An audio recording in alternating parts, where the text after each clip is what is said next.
Hello, everyone. Welcome into episode 229 of Two Countries, Two Americas, All Sports. This is the only American and Brazilian sports podcast here. And I'm Nick Halef, as always, from Chattanooga, Tennessee, the United States. Here after a little bit of a brief break here, 2 week break. Been a busy time for Gus Tomazilli and I down there in Americana, Sao Paulo, Brazil. And Gus, how are you doing here as we begin to wrap up April? Oh yeah, it's the last week of the month of April. Yeah, has been also busy for me as well. I know we Can had I a. hear you? Oh, I probably is on your end. Mine is fine. Hello, hello. I think I'm all Still can good. I hear you? I think Nick is trying. Nick is gonna have to figure out exit and come back, but I'm good. Ready for the podcast tonight.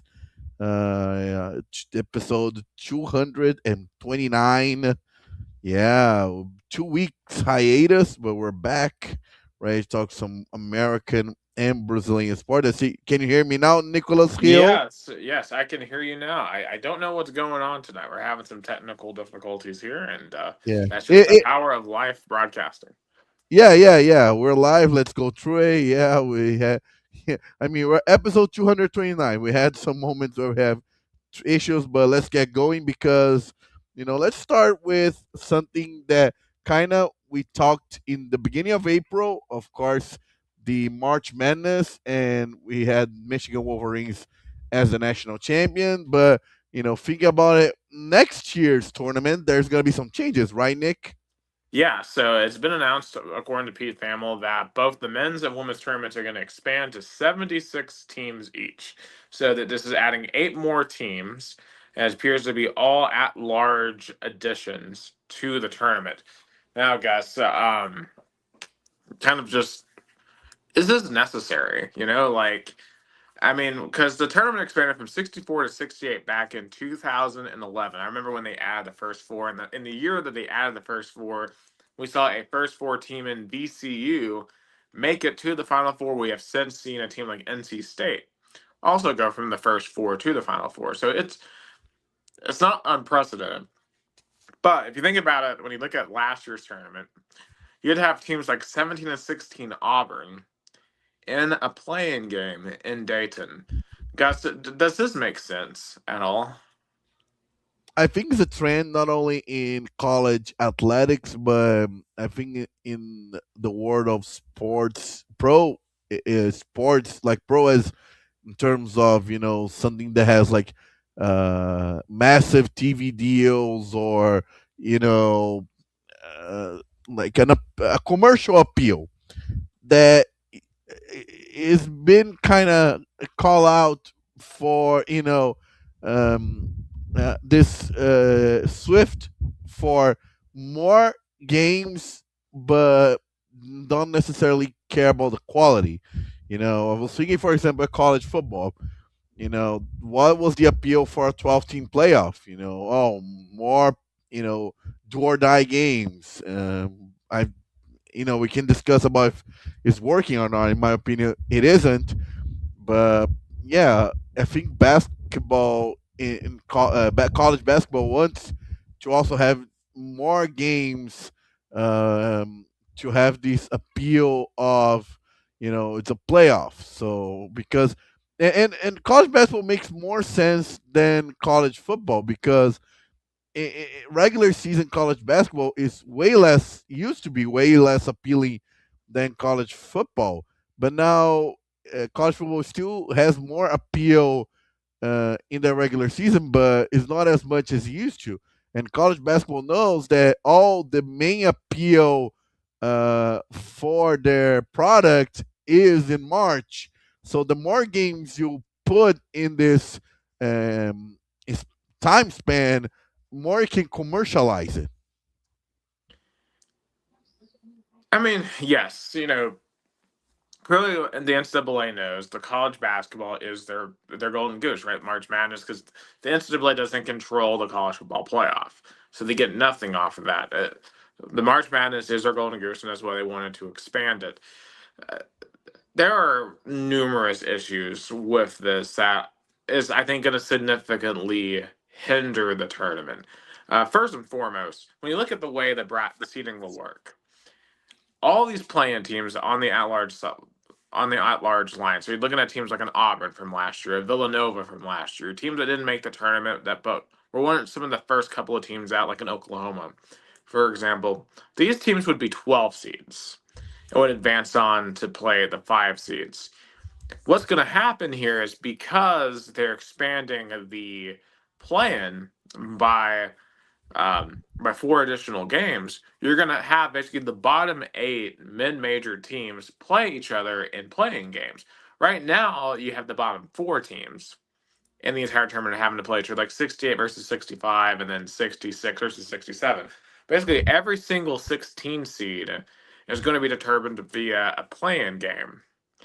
And what that means is every other mid major is going to fall down. So look at like a high point this year. The 12 seed though got to upset Wisconsin.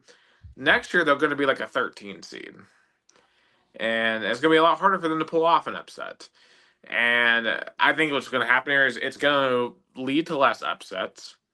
I think it's going to lead to just mediocre teams on the 12 line. Like, what I don't want to see a 17-win Auburn in the play or in the tournament. Like it just it completely makes the regular season a joke to an extent.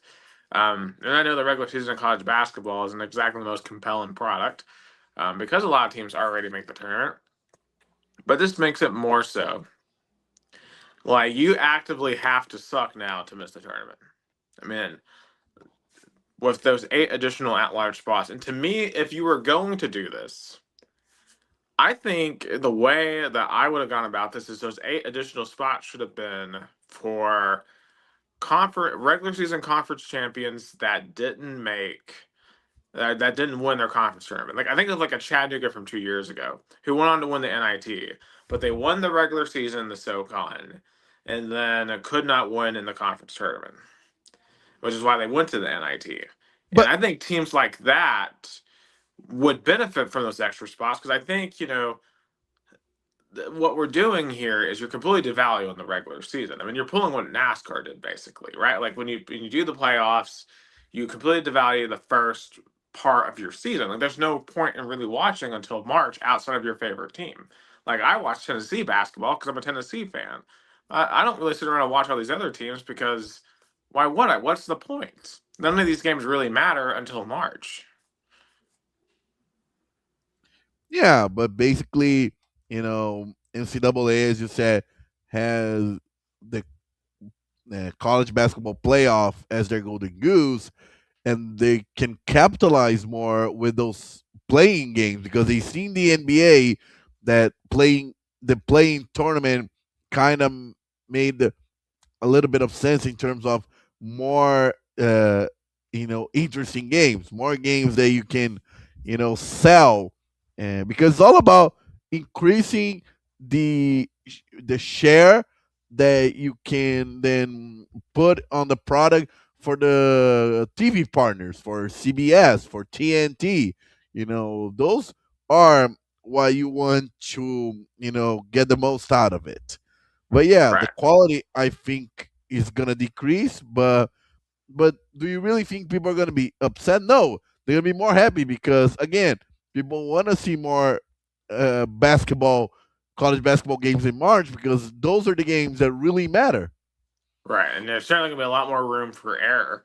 I guess my question is, when will our brackets? How we're gonna handle brackets? Um, because obviously for the past 14 years we've never picked the playing games. You've always just submitted it on Thursday morning. But you're now talking about 8 games now that you have to kind of pre-guess before you send in your final guess. Or are we just gonna like not?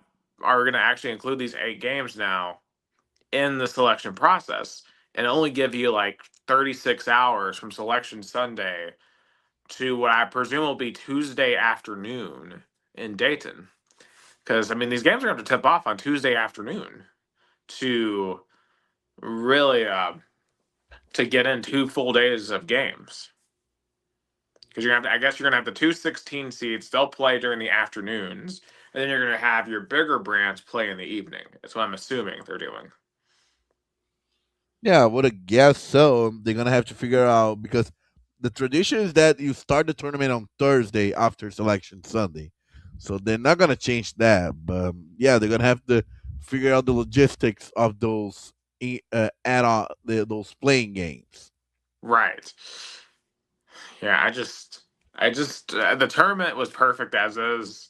I'm not really a fan of this. I think we're just adding a whole bunch of teams that at best, most years are going to get to the second or maybe the Sweet 16. And, and and on top of that, I think college basketball should learn a lesson about for college football because again, I'm the more I think about it, the thing that if when we have this podcast, maybe in 4 years, hopefully, and we do, what was the thing that most disappointed you in American sports in this decade was going from for 4 to 12 team playoffs and the format they did it because what fans wanted was more spots and more interesting games, and you don't have the fifth or the sixth ranked teams feeling left out for just a little bit, or the Florida State 2023.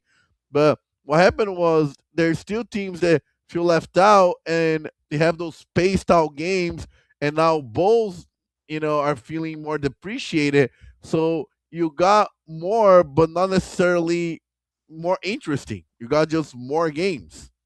Right. And I will say, I did think we saw some flashes of what this tournament could be last year.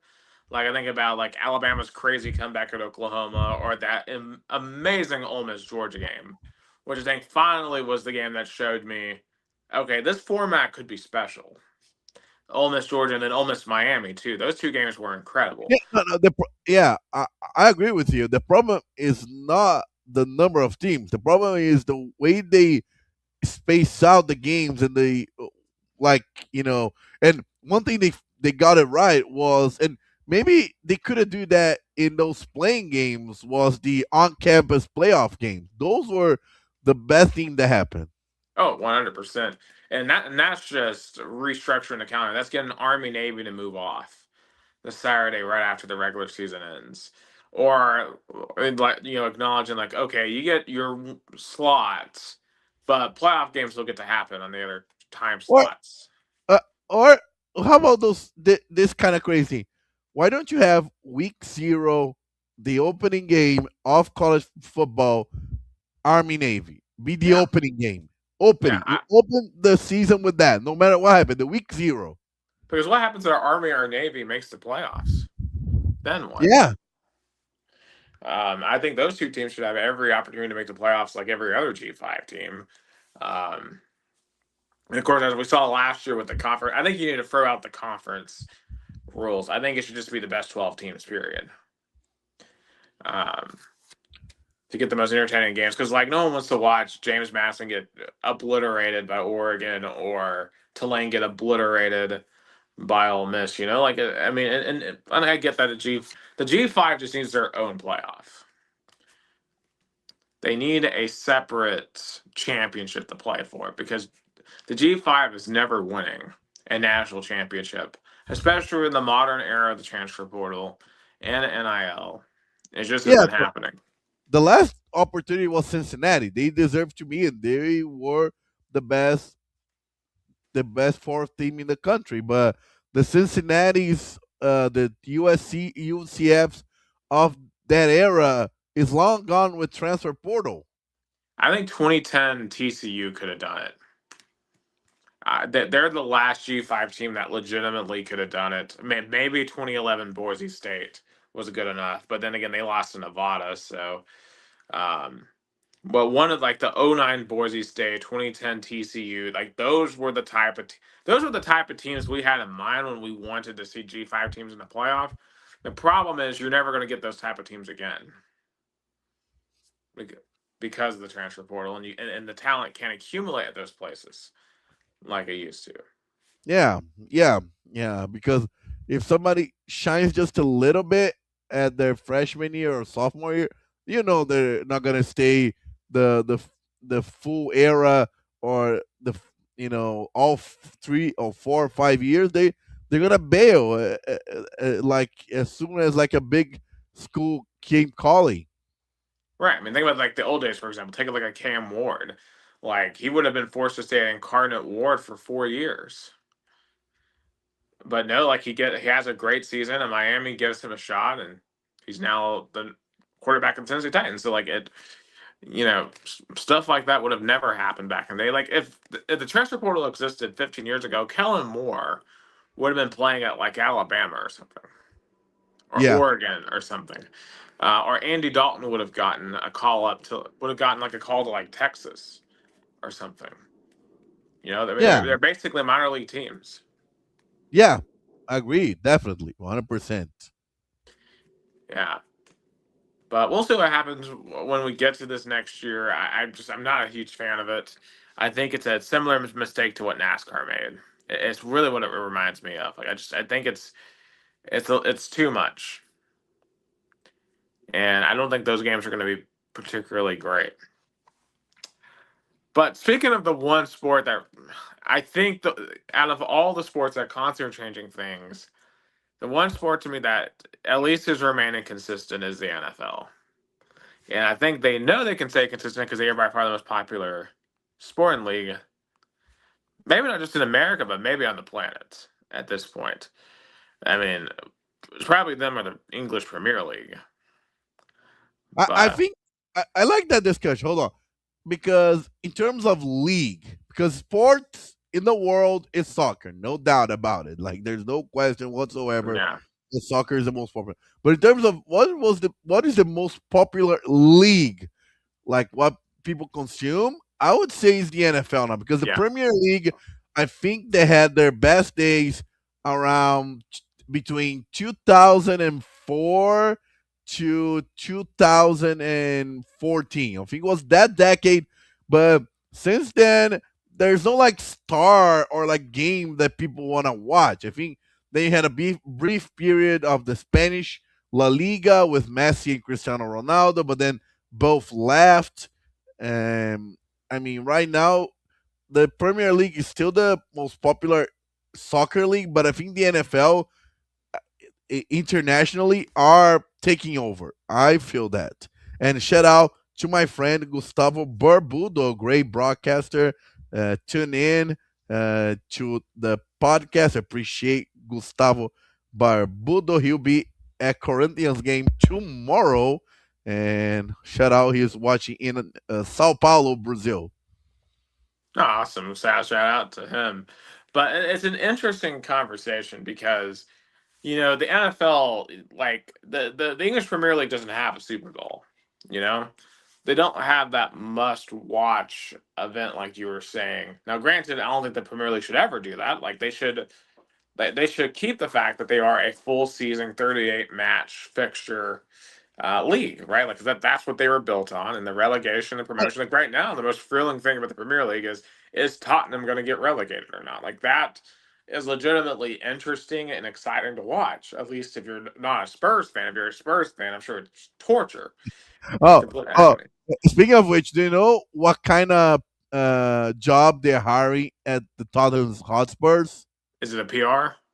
No, psychologist. They need a therapist. No, I'm not joking.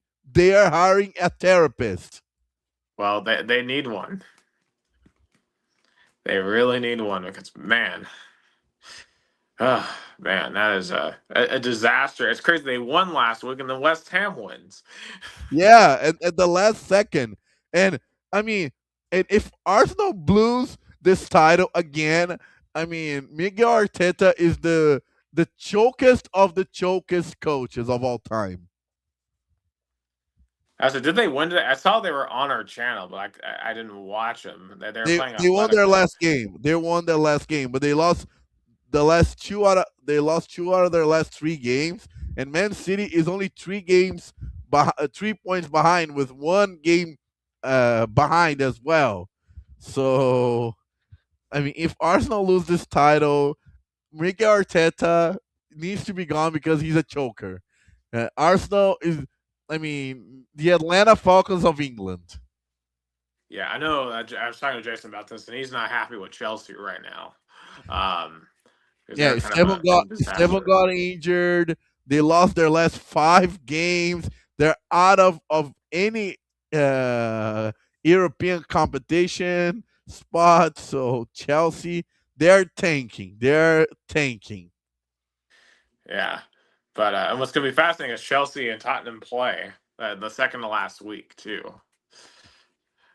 So Oh, you know that Chelsea definitely wants to win that game because they are like city rivals. They're not gonna want to help. Uh, they're not gonna want to help Tottenham. 100%. Um, but speaking of the NFL, though, kind of why we got into this discussion, the draft was last week in Pittsburgh, and yeah, I guess it's funny, like how I mean, there's all these playoffs going on. Yeah, this is a sporting event. Excuse me. This is the sporting event I am most interested in. Was a draft. Like the draft to me is more interesting than the NBA playoffs or the Stanley Cup playoffs. And that feels crazy to me to say that, but it is. Because again, it just proves that United States of America, it's a football country. Eh, I mean, I keep telling people, you know, Americans care about football and they like NBA. They used to love baseball. They're maybe falling in love a little bit again, but they really care about, they really are into football. And that's why the draft had a really good weekend. I mean, shout out to Pittsburgh. What a party. I mean, the NFL going from like hosting cities of, the draft party, another thing they got it right. Oh yeah, I mean like Detroit last year, Nashville a couple of years ago. They're doing DC next year. It's gonna be it's just genius. And like people give Roger Goodell all kinds of crap or whatever, but find me something that he has done that has ruined the league. You can't. Like most of his ideas have been genius. And even the playoff expansion, like we can discuss that. I mean, I really like it because it was a good thing he did because he rewarded even more the number one seed. Because remember, in the past, the number one and the number two seed got buys. Now it's only the Right. number one seed. Like you Right. reward who was the best in your conference in the regular season. Absolutely. And a lot of times the seven seeds in the conferences are pretty good and deserving of being in. So but let's talk about some of these picks, Gus. Obviously, no surprise. Fernando Mendoza went number one to the Raiders. And just kind of, with Kirk Cousins in that room, one, do you think that the Raiders will start Mendoza immediately? And two, what do you think should be like the early and then long term expectations for him? First of all, if the Raiders starts Mendoza immediately, they'll be very foolish. Because think about it. You need to develop him. Like, Raiders fans, they're not gonna expect to win right away. It's look what like Raiders needs to the Raiders needs to treat Mendoza like Chicago treated Caleb Williams. Like develop the talent, and then when the right time comes, he'll take over and be the starter and take this uh, franchise to at least competitive level. I So mean, don't to be rush. fair, Caleb Williams started immediately in Chicago. Like you think Kinda of more like like a Patrick Mahomes, maybe is in between those two. But Caleb wasn't like a starter. Like he had, if I'm not mistaken, Justin Fields, or I don't know, Justin Fields left when he arrived, no, right? yeah. Fields had already left. Like Williams started from week one, kind of like how Cam Ward had to start from week one last year in Tennessee. But yeah, so I or at least like, but funny that Kirk Cousins going to that again because when he went to the Falcons, he was supposed to be this like franchise quarterback, and then they drafted Michael Penix, and then he had to like kind of mentor him. He's going to that again, but at least I think now he's going with that season kind of with that mission more established. Like in the Falcons in Atlanta, I feel like he was more like put on the spot. Yeah, I think that's a big thing because I think he knows that this is probably his last major stop in terms of starting. Like he is gonna have to play that transition bridge quarterback, and you have to play that well. And frankly, it's not a bad place to do it, right? Because you got a really talented young running back in Ashton Genty. You've got a talented tight end in Brock Bowers. The wide receiver room has a lot to be desired. The line has a lot to be desired, but I think there's definitely pieces there for the Raiders to have some success on offense.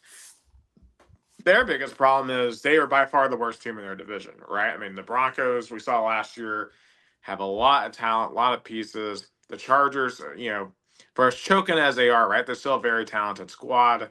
And of course, the jury's still out on what the Chiefs are going to look like, assuming Patrick Mahomes is back from injury.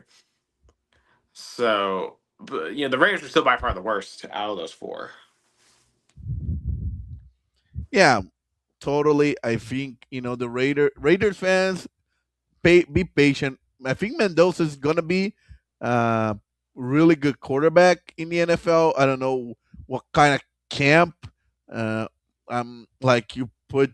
I will say I think he's gonna be kind of in a Caleb Williams level. I don't know if he's gonna be a Patrick Mahomes or Tom Brady kind of, but I can see he's gonna take the Raiders.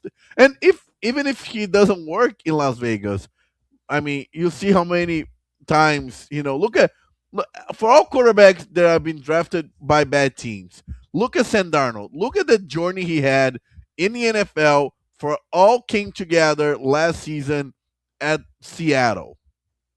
And Oh yeah, like sometimes it takes quarterbacks a long time to mature, and it could be the same way for Mendoza. And I think Mendoza has proved in college that he is a very talented and capable quarterback, and that he can. I think his biggest thing is he's just going to bring a very positive attitude to the Raiders. I love his energy. Like every time you see him in an interview, every time you see him, like having to give a message, right? Like that guy is a guy that can get people to rally around him. He feels like he could be a future politician almost. oh yeah, And I think that's the type of guy you want as your quarterback. And I think he is going to perform very well for the Raiders. Not immediately. I think Cousins will start early. It reminds me a lot of Baker Mayfield in Cleveland when he was winning behind Tyrod Taylor and then Mayfield took over. I think you'll see a very similar transition in Cleveland to or in Las Vegas to Fernando Mendoza. So yeah, I think it's, but obviously I don't think Raiders fans should expect them to be great yeah. immediately. Yeah, I Um, agree. And shout out to my dad, Tom Tomazelli, saying congratulations, guys, for the strong consistency. Yeah, it's not easy. Uh, one more week on in the road. Pai, não entendi. I didn't get it, but okay. And asking us about did we talked about soccer in the World Cup later, probably next month. We're gonna get more deep into World Cup, and also SEC Media Days coming in July in Tampa. Maybe go down there. It'll be interesting to see. Right. I mean, the thing, Uh, only thing I'm talking about World Cup wise right now is all the political turmoil. Like yeah, Vancouver, not what was it, Italian Italy's president? I think they're not doing a motorcade for. I saw that today. And then of course the whole Iran stuff, which goes outside the periphery of sports. yeah. But let's go back to the NFL. Yeah, I think no brainer, right pick, Fernando Mendoza, number one. Also, I like the Jets pick at number two. I think was a safe pick. They, but what I didn't understand is that why. I guess there was no other quarterback choice, but they had to go with the edge rusher, so they got the best one, David Bailey out of Texas Tech.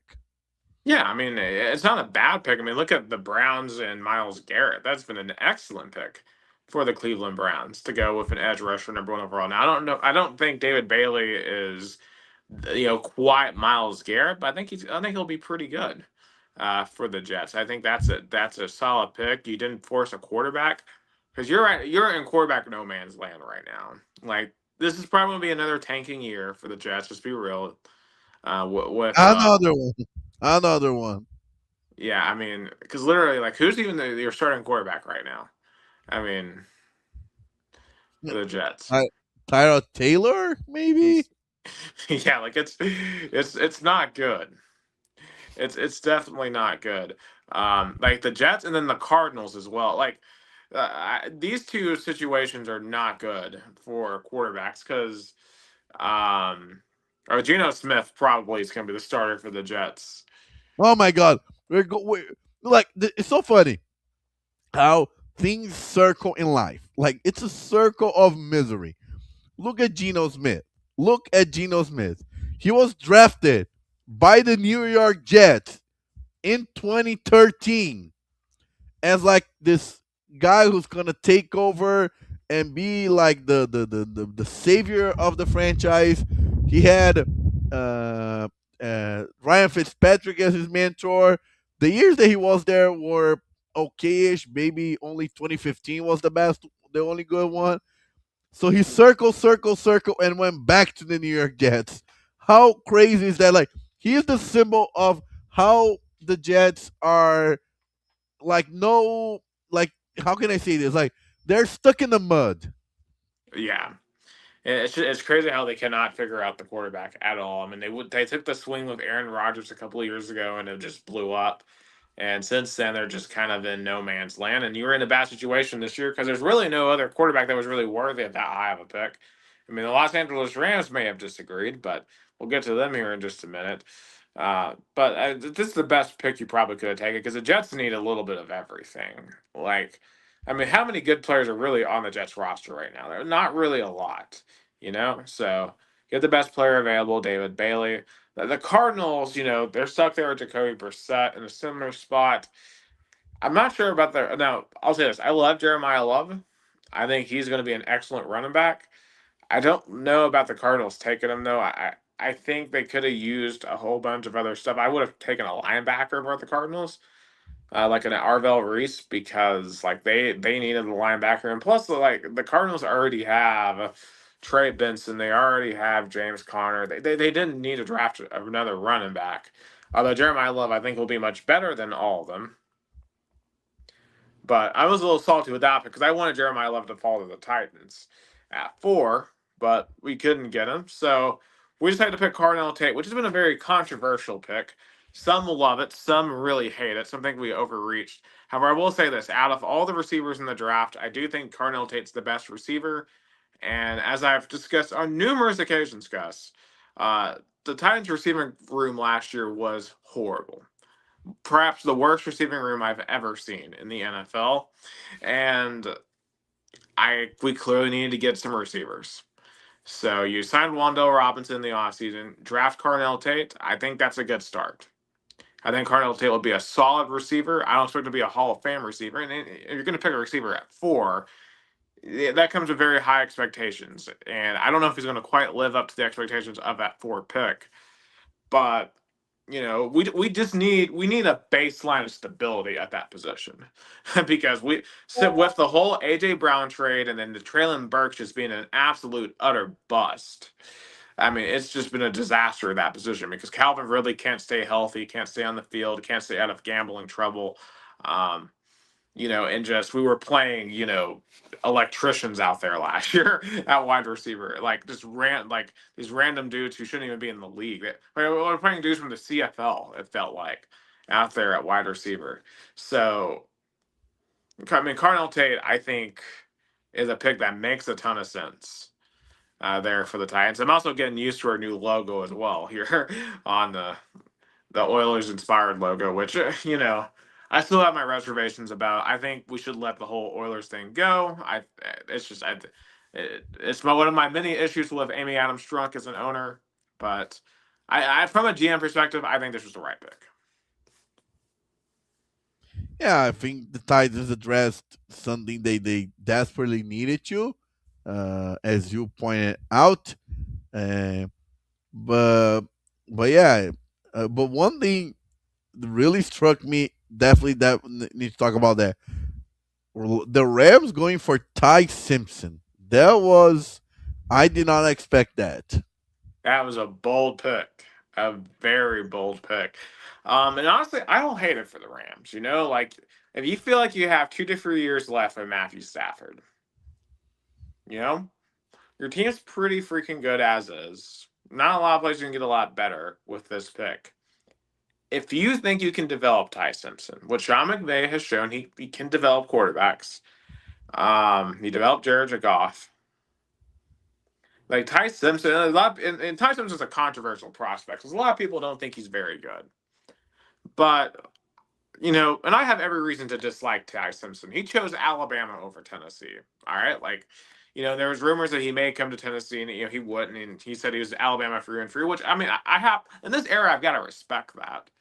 That once he chose Alabama, he became an Alabama man, and it doesn't matter that you're from Martin, Tennessee. Fine, be a turncoat. You're a Crimson Tide man now.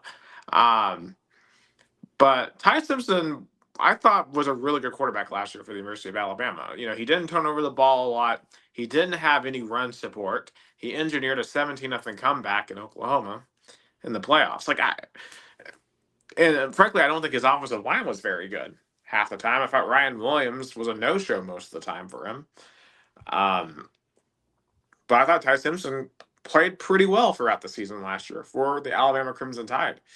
And he's not going to be expected to start immediately like a Mendoza, perhaps. And give him 2 to 3 years. We'll see what he does. I don't hate Yeah, that for the Rams at all.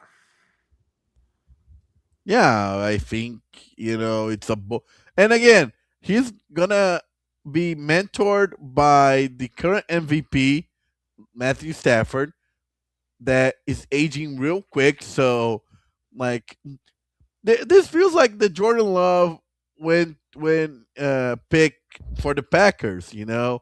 Uh, of course, was shocking at first, but I think Matthew Stafford is less egocentric than Aaron Rodgers. Yeah, Aaron Rodgers' butt hurt when the Packers made that pick. Of course, the Rams won a Super Bowl a couple of years ago.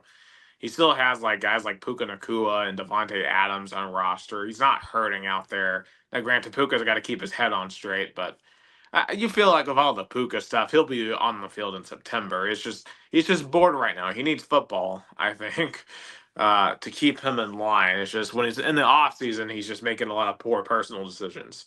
Um, I'm not going to throw shade. We all make poor personal decisions, but maybe not to the extent that Puka's doing. But hopefully he'll turn himself around. Just looking at some of these picks, though, I think some of the best picks. Someone stands out. Caleb Downs for the Cowboys is an excellent pick. Like the Cowboys getting him at 11 is an absolute steal, in my opinion. And it's actually a very interesting pick in terms of that. That's not really the flashy pick for the Cowboys. Like I feel like Jerry Jones is always tempted to make the flashy pick, but this is actually a very good pick because the Cowboys had no defense last year. Yeah.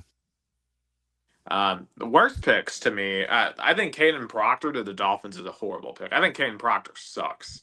Like I watched him on several occasions last year, at Alabama, and I was never impressed with him as a lineman. I thought he was severely overrated. And at 12 for the Dolphins are another team too. I think it's going to be just a choke job. Like the AFC East, right? You have the Bills and the Patriots.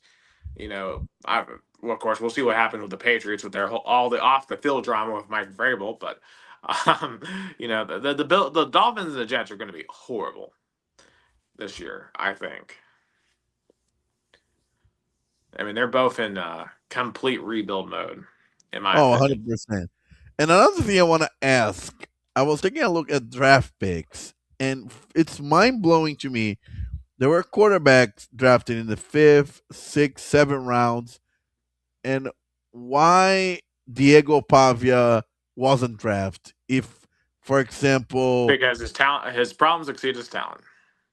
but those later picks, those you should give it a try. Like, for example, I don't believe Taylor Green from Arkansas is a better quarterback than Diego Pavia. Well, I think Taylor Green's actually pretty good, actually. Now, But not granted, better than Diego Pavia. I'm not saying the guy. well, Taylor Green ran a more traditional offense is the problem. And if you go back and watch Arkansas play last year, Their offense was pretty good. They had no O- defense. Okay, he was like Ethan Kaliakimonis Oh from yeah, the guy from Rutgers, I will give you that. I don't know why the heck he was drafted over Diego like Pavia. yeah, like he's not better than Diego Pavia But that guy also isn't making a complete ass of himself on social or media. Baron Morton from Texas Tech. Lauren is decent. Now he was horrible in the playoff against Oregon, but he was decent against the Big 12 competition. But the thing of it is, Gus, when you get down to these lower picks, Oh, and NFL quarterbacks don't want. Oh, what is up? You guys brought up Pavia.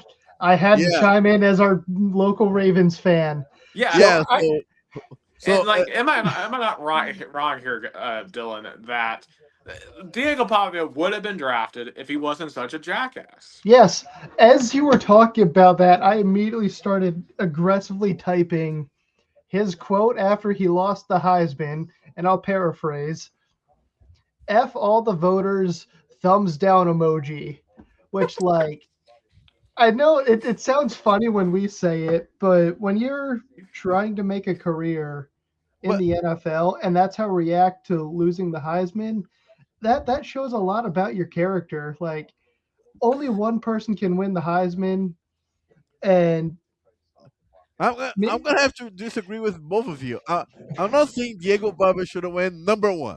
Okay, okay, but that's fine. come on, like oh, why you don't give it a try? Fifth, sixth, or seven rounds. Well, Like those are the rounds that you should give it a like go bold with those okay, kind of like. so here's some legitimate football reasons. All right, so I first and foremost 5'10", 190, right? So you're already tiny for a quarterback. And there's been short quarterbacks before in the NFL. So that's not the only factor. He doesn't have great arm strength. And plus, if you look at the style of offense that Vanderbilt ran, it was a very unique RPO style of offense. That like if you go back and watch the Vandy Tennessee tape, some of that stuff he was doing in that game, I've never really seen a quarterback do before, and you're never going to see done in the NFL, at least not on a consistent basis. So there is a very unique skill set there that works in college football that I just don't think is going to translate to the NFL, and that's why you're not going to. That's why he didn't get drafted.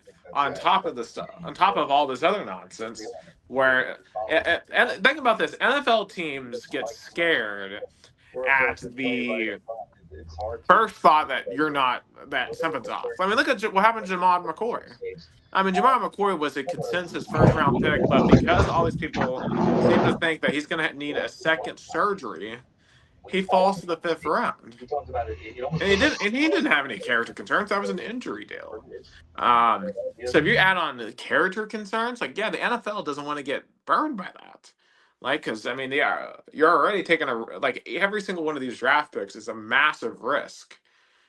Like even towards the end of the draft, because these are not just flyers. Like these are guys you have to pay hundreds of thousands of dollars at bare minimum, and you're hoping that if you draft smartly, you can find the next Tom Brady. And I don't think anyone thinks that Diego Pavia is going to be the next Tom Brady. No, I agree with you, Nick, in terms of he wasn't like the best prospect in terms of quarterback. I get that, but he had some value. Like he was a Heisman finalist. He took a mediocre program to a 10-win season. Like I should at least as a franchise give it a try. Like for example, my New York Jets. They had only one pick in the seventh round. They went with VJ Payne out of Kansas State as a safety. Like I would have picked Diego Pavia. Give it a try. Oh, it's with Baltimore signing him as an undrafted free agent. Our quarterback room's already looking pretty good. We got Lamar starting. If he goes down, we have Huntley. I guess that third spot is up for grabs, but like it has been rare occasions in Baltimore that we've needed to rely on that third quarterback to do anything. So it's I'm hoping Baltimore knows what they're doing with Pavia. I know we also signed his name's slipping my mind, the kid from UConn. Joe The Pagno. Yes, thank you, Nick. So it's probably going to be a battle between who gets that third spot for quarterback between him and Pavia. It'll probably be Diego, but he's going to have to do a lot of maturing and proving that he belongs in the NFL for him to be taken a little more seriously as a quarterback. Right, because on a team like Baltimore, a team that's usually in contention for the AFC Championship, they're not going to tolerate distractions like that. Especially when you already have a superstar in Lamar Jackson. You're just not going to tolerate your third string quarterback coming with the nonsense. I mean, the same thing that happened to Johnny Football, and Diego Pavia cites Johnny Football as an influence, and we all saw how that worked. Not exactly the best influence to have as an athlete, but when you're a Heisman finalist, you can look in those directions for inspiration. I mean, college Johnny Manziel was electric. I Oh mean, I yeah. will give him that, but NFL Johnny Manziel was a freaking nightmare. Was a train wreck. Yeah. So I just and granted I am biased. I don't like Diego Pavia. I Oh yeah, don't. I'm definitely bitter too. And like, I hate the fact he came into Neyland and beat the crap out of us. And to be fair, we needed it. And I think it's going to be to our betterment that he did do that, because it forced us to get serious on the defensive side and all that jazz. And plus, it's still hilarious that Vanderbilt in their best season ever still couldn't make the playoffs, lost the Reliant Request Bowl to Iowa, and their Heisman Finals quarterback couldn't even get drafted. So Vanderbilt still has accomplished literally nothing in football. I mean, one could make the argument that trying is what matters, but I'd prefer results over trying in the first place. Right. When Tennessee goes 10-2, we make the playoffs. When you go 10-2, you can't even win the Outback Bowl. You get a little pat on the head. Yeah, so that's Vandy. That's so funny. And I already saw they're on there running about their mouth about how they're going to make the playoffs this year with a true freshman quarterback. Uh, we need to beat them. We have we that. I'll give Heupel one mulligan for that, but that cannot happen again. Last season was a weird year. A lot of stuff was just not clicking, and it's frustrating to watch. After the bar for a quality season will forever be my senior year where we beat Alabama and probably would have won or at least made the national championship if Hooker hadn't gotten hurt. But when you tear an ACL and don't have the support that he provided to the team, it falls apart. It happens. Like I said, results are what matters, and Tennessee did the best they could in the circumstances then. We did the best we could in the circumstances this past season. It happens. Couple months is the next season. Start focusing on that.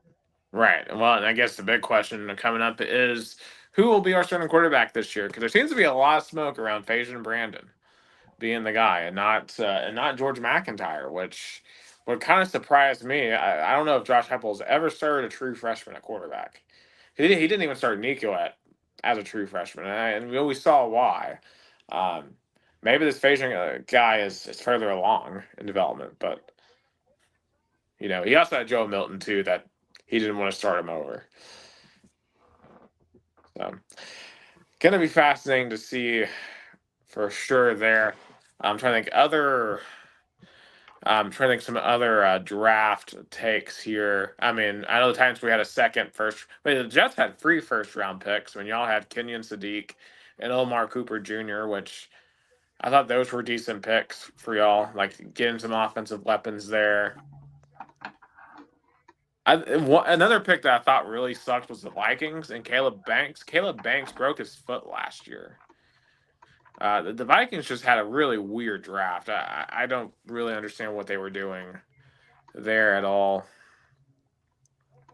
The So Seahawks too, with Jadarian Price at running back, the backup to Jeremiah Love. I think that was an excellent pick too. There in the first round. I know some of the other quarterbacks. Carson Beck to Arizona on the first pick of the third round. Hmm.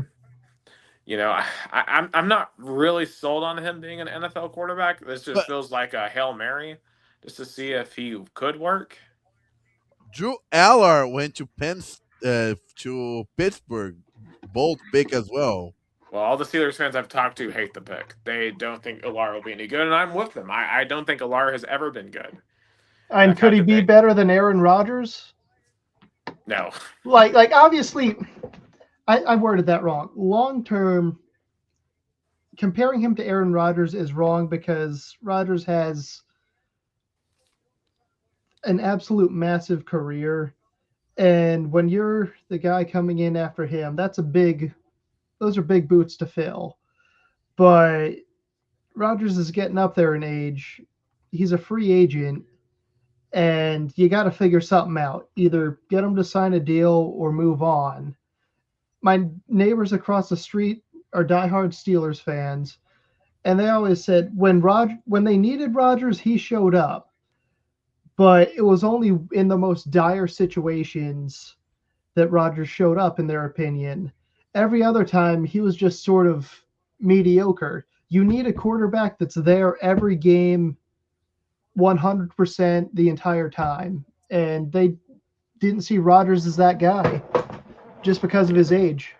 Well, to me, this when it comes to the Steelers, like they just need to blow it up and tank already. Like, why are we just sitting around in 9-8, 10-7 mediocrity every single year?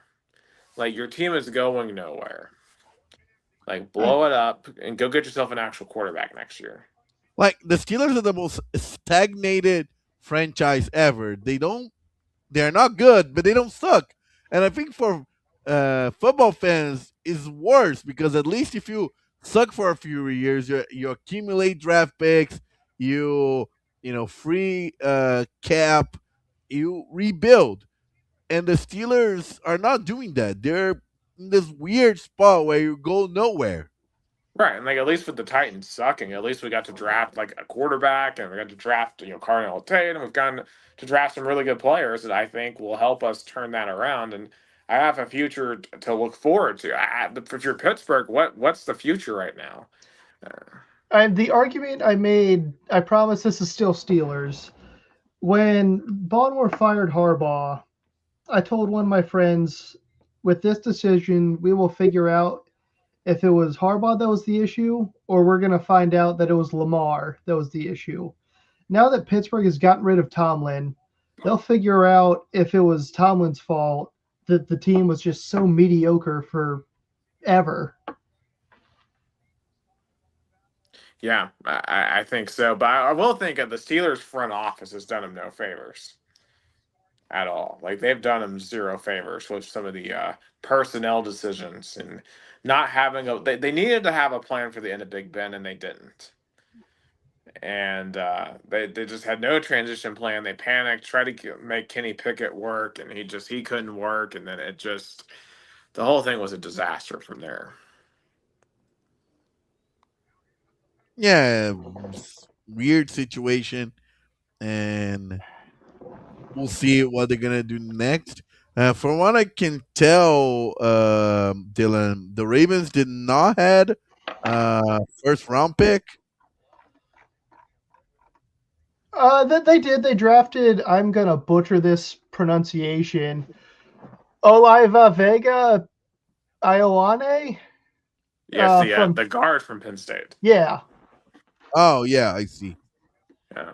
and that's gonna be good for Baltimore because our defense is not great, and we need people protecting Lamar. What's the solution to that? Put a big dude in front of him to block. Exactly. And with a hard name to say like that, like he's probably going to be pretty good. And he was very good at Penn State. Look, I trust him. He's when it comes to my linemen, I just want the biggest absolute units as possible, especially since historically the defensive standard in Baltimore has been all the way up here, going back to the days of Ray Lewis. So if you can get at least here, you're good enough for Baltimore. Right. And like you're never going to replicate Ray Lewis and Ed Reed, No. right? Like that was a generational defense. There's a reason they still sell their jerseys at M&T Bank Stadium because they Yeah, meant that much to the franchise and to the NFL. absolutely. I will say one of my favorite picks of the entire draft for the Titans in round 5, Nick Singleton from Penn State.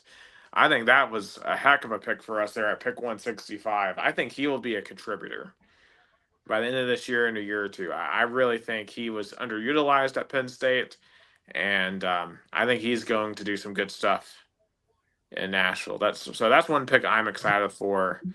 I don't know if y'all have like deep picks that you're um, excited No, for. I No, mean, not really. I like Omar Cooper Jr. pick, wide receiver from Indiana. I think it was a good pick. Yeah. Also, Skylar Bell for Buffalo. There, so he's a receiver from UConn. This dude was an absolute electric factory in Connecticut. I know you spoke about the guy who was taken by the Ravens, as an undrafted free agent. Um, this wide receiver is the reason why he has an opportunity at Baltimore. Skylar Bell was the best receiver most people have never heard of. So watch out for him, especially with Josh Allen. Watch out for him. Opposite DJ Moore, because when thinking about Josh Allen last year, he had no one to throw to in Buffalo. But getting DJ Moore and I think this guy are going to fix it for him. So also the uh, Tennessee Volunteers had 5 players select in the 2026 draft. The first one was Colton Hood in the early second round. He was picked by the New York Giants. Do you think was like the best player out of this Tennessee um, class, Nick? And Well, also, I mean, I think McCoy definitely was the best one. It's just unfortunately McCoy with the injury issues is why he fell to the 4th round. McCoy in 2024 played like a top 10 pick. And if it wasn't for the ACL, and then there's also a situation where apparently like his other knee has basically a rod that's coming loose, so it's going to need to be rebuilt basically. And there's a chance that it could fail and he never plays football again. Ooh. So that's kind of the situation there. Um, yeah, I really hope McCoy that works out for him because he's going to be a special quarterback if it all works out for him. But I'm afraid the injuries could really derail that. Looking at our undrafted guys, how do you feel about Aguilar signing as an undrafted free agent to Jacksonville? I don't know if he's going to make the roster. I obviously I hope he does, but there was a reason why he was really pushing to come back because I think he knows that it's a long shot for him in the NFL.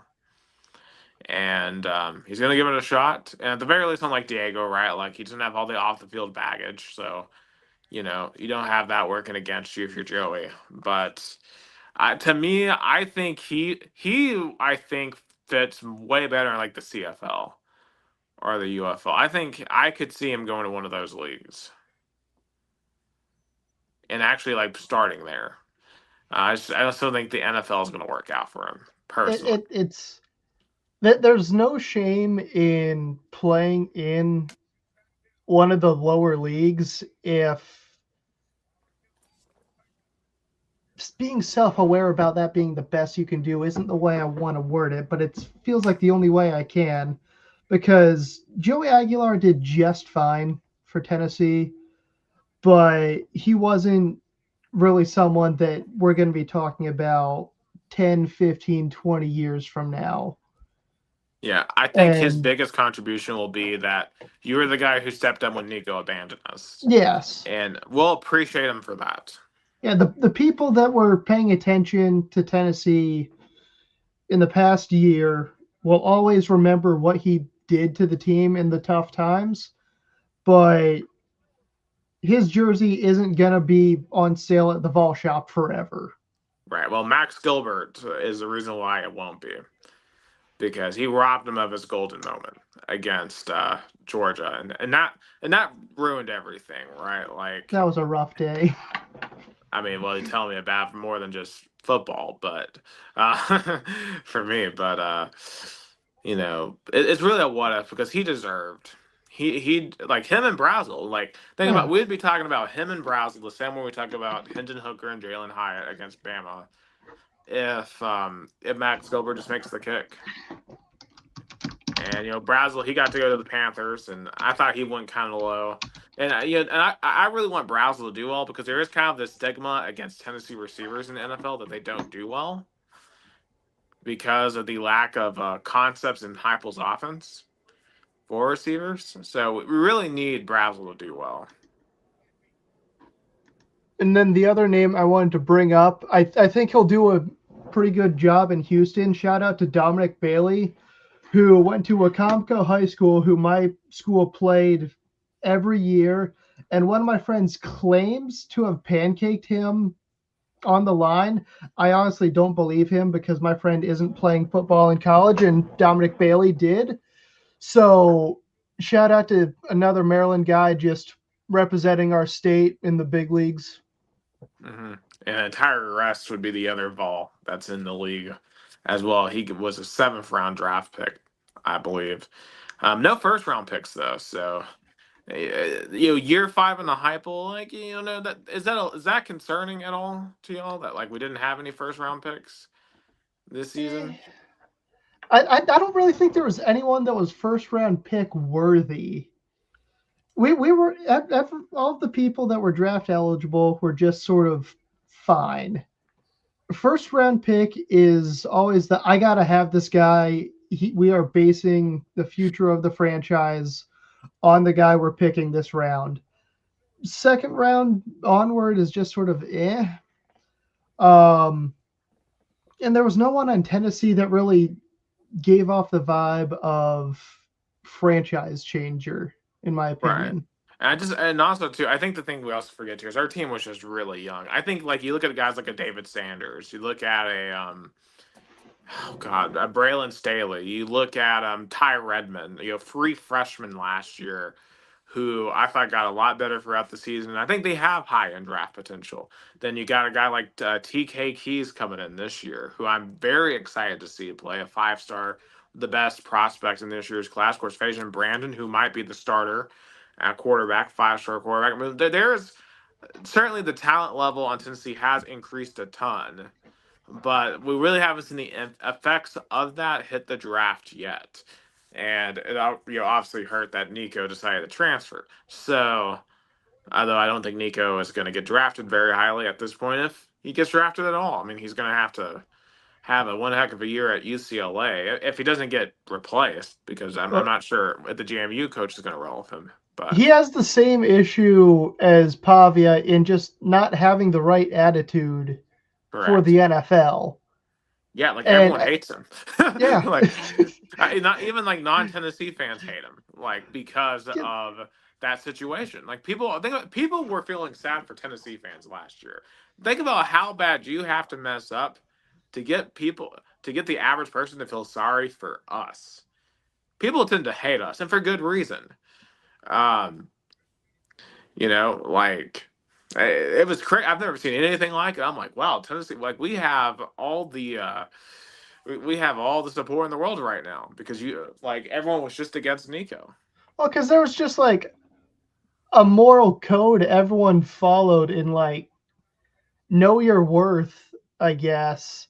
And Nico thought he was worth more than he really was, and so Tennessee told him to go kick rocks because when you perform as underwhelming as he did, then I pause for a minute because I'm going to try to stay locked in. Overtime between Pittsburgh and Philly's getting heated.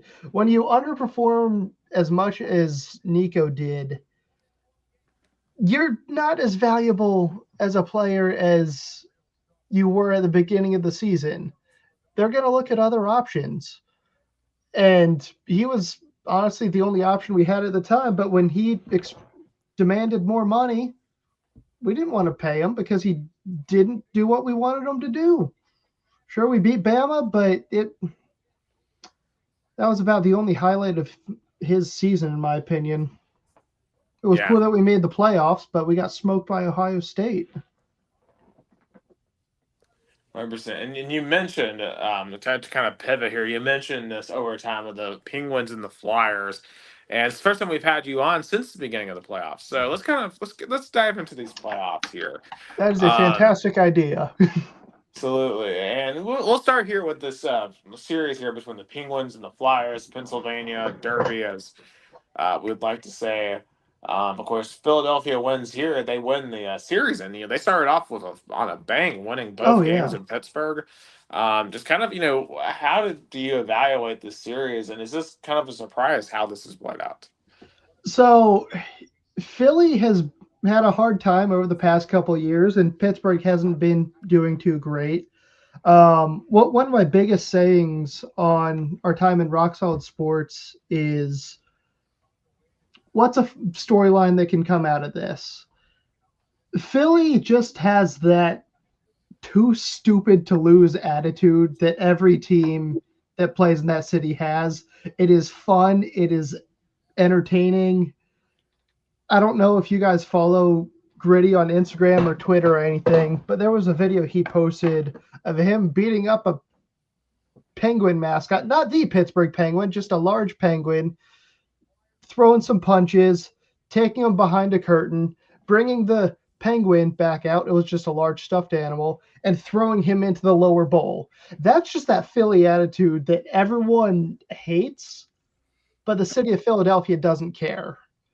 That being said, I despise Philadelphia, but I love that mentality. Now, on the other side of the ice, you got the Penguins, and a lot of guys are probably on their twilight years. You got Crosby has one more year after this, I believe. Malkin's in a contract year. I think Letang's in a contract year. Um, a lot of guys I grew up watching and hating are retiring. I'm very conflicted about it because I grew up hating both of these teams. But I want to see the biggest thorns in Washington's side right off into the sunset, satisfied with how their career ended. Does that mean a Stanley Cup? Possibly. But Ovechkin's may or may not be getting that ending depending on how off-season negotiations go.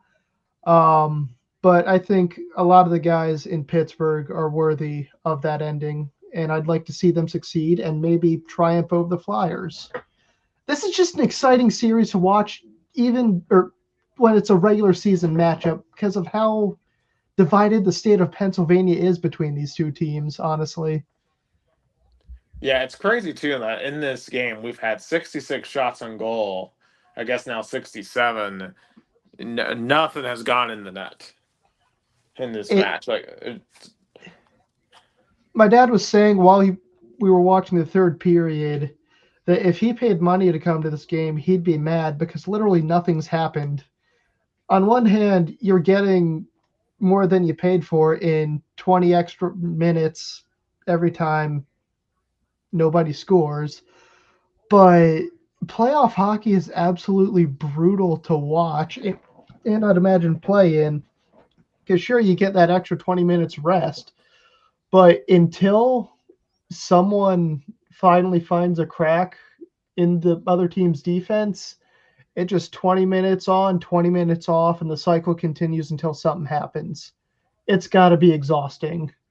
yeah, I mean, it's just a straight up war, because someone's going to be a hero at the end of this game, whether to finish the series or send it back to Pittsburgh. So Was I'm it very, Columbus against Tampa a bunch of years ago where I want to say it was during the bubble playoffs where they went into like quadruple overtime or something crazy? yes, I remember that. That thing lasted like seven That that hours. that that was I started watching that game when the sun was up, and by the time it was over, the sun was gone. Yeah, That's literally. how difficult playoff hockey is. Yeah, But honestly, I think Pittsburgh is going to be the one to tie the series up. They're more offensively strong, out shooting Philly 39-28, and it just takes one lucky bounce to get in. That being said, the same argument can be made against Philly because even though I thought that went in for a minute. Oh man, yeah, I thought that one in too. I will try to hold my reactions because I can already tell you're on a delay. Yeah, Um, because like I'm on like 8:05, oh 04. 803.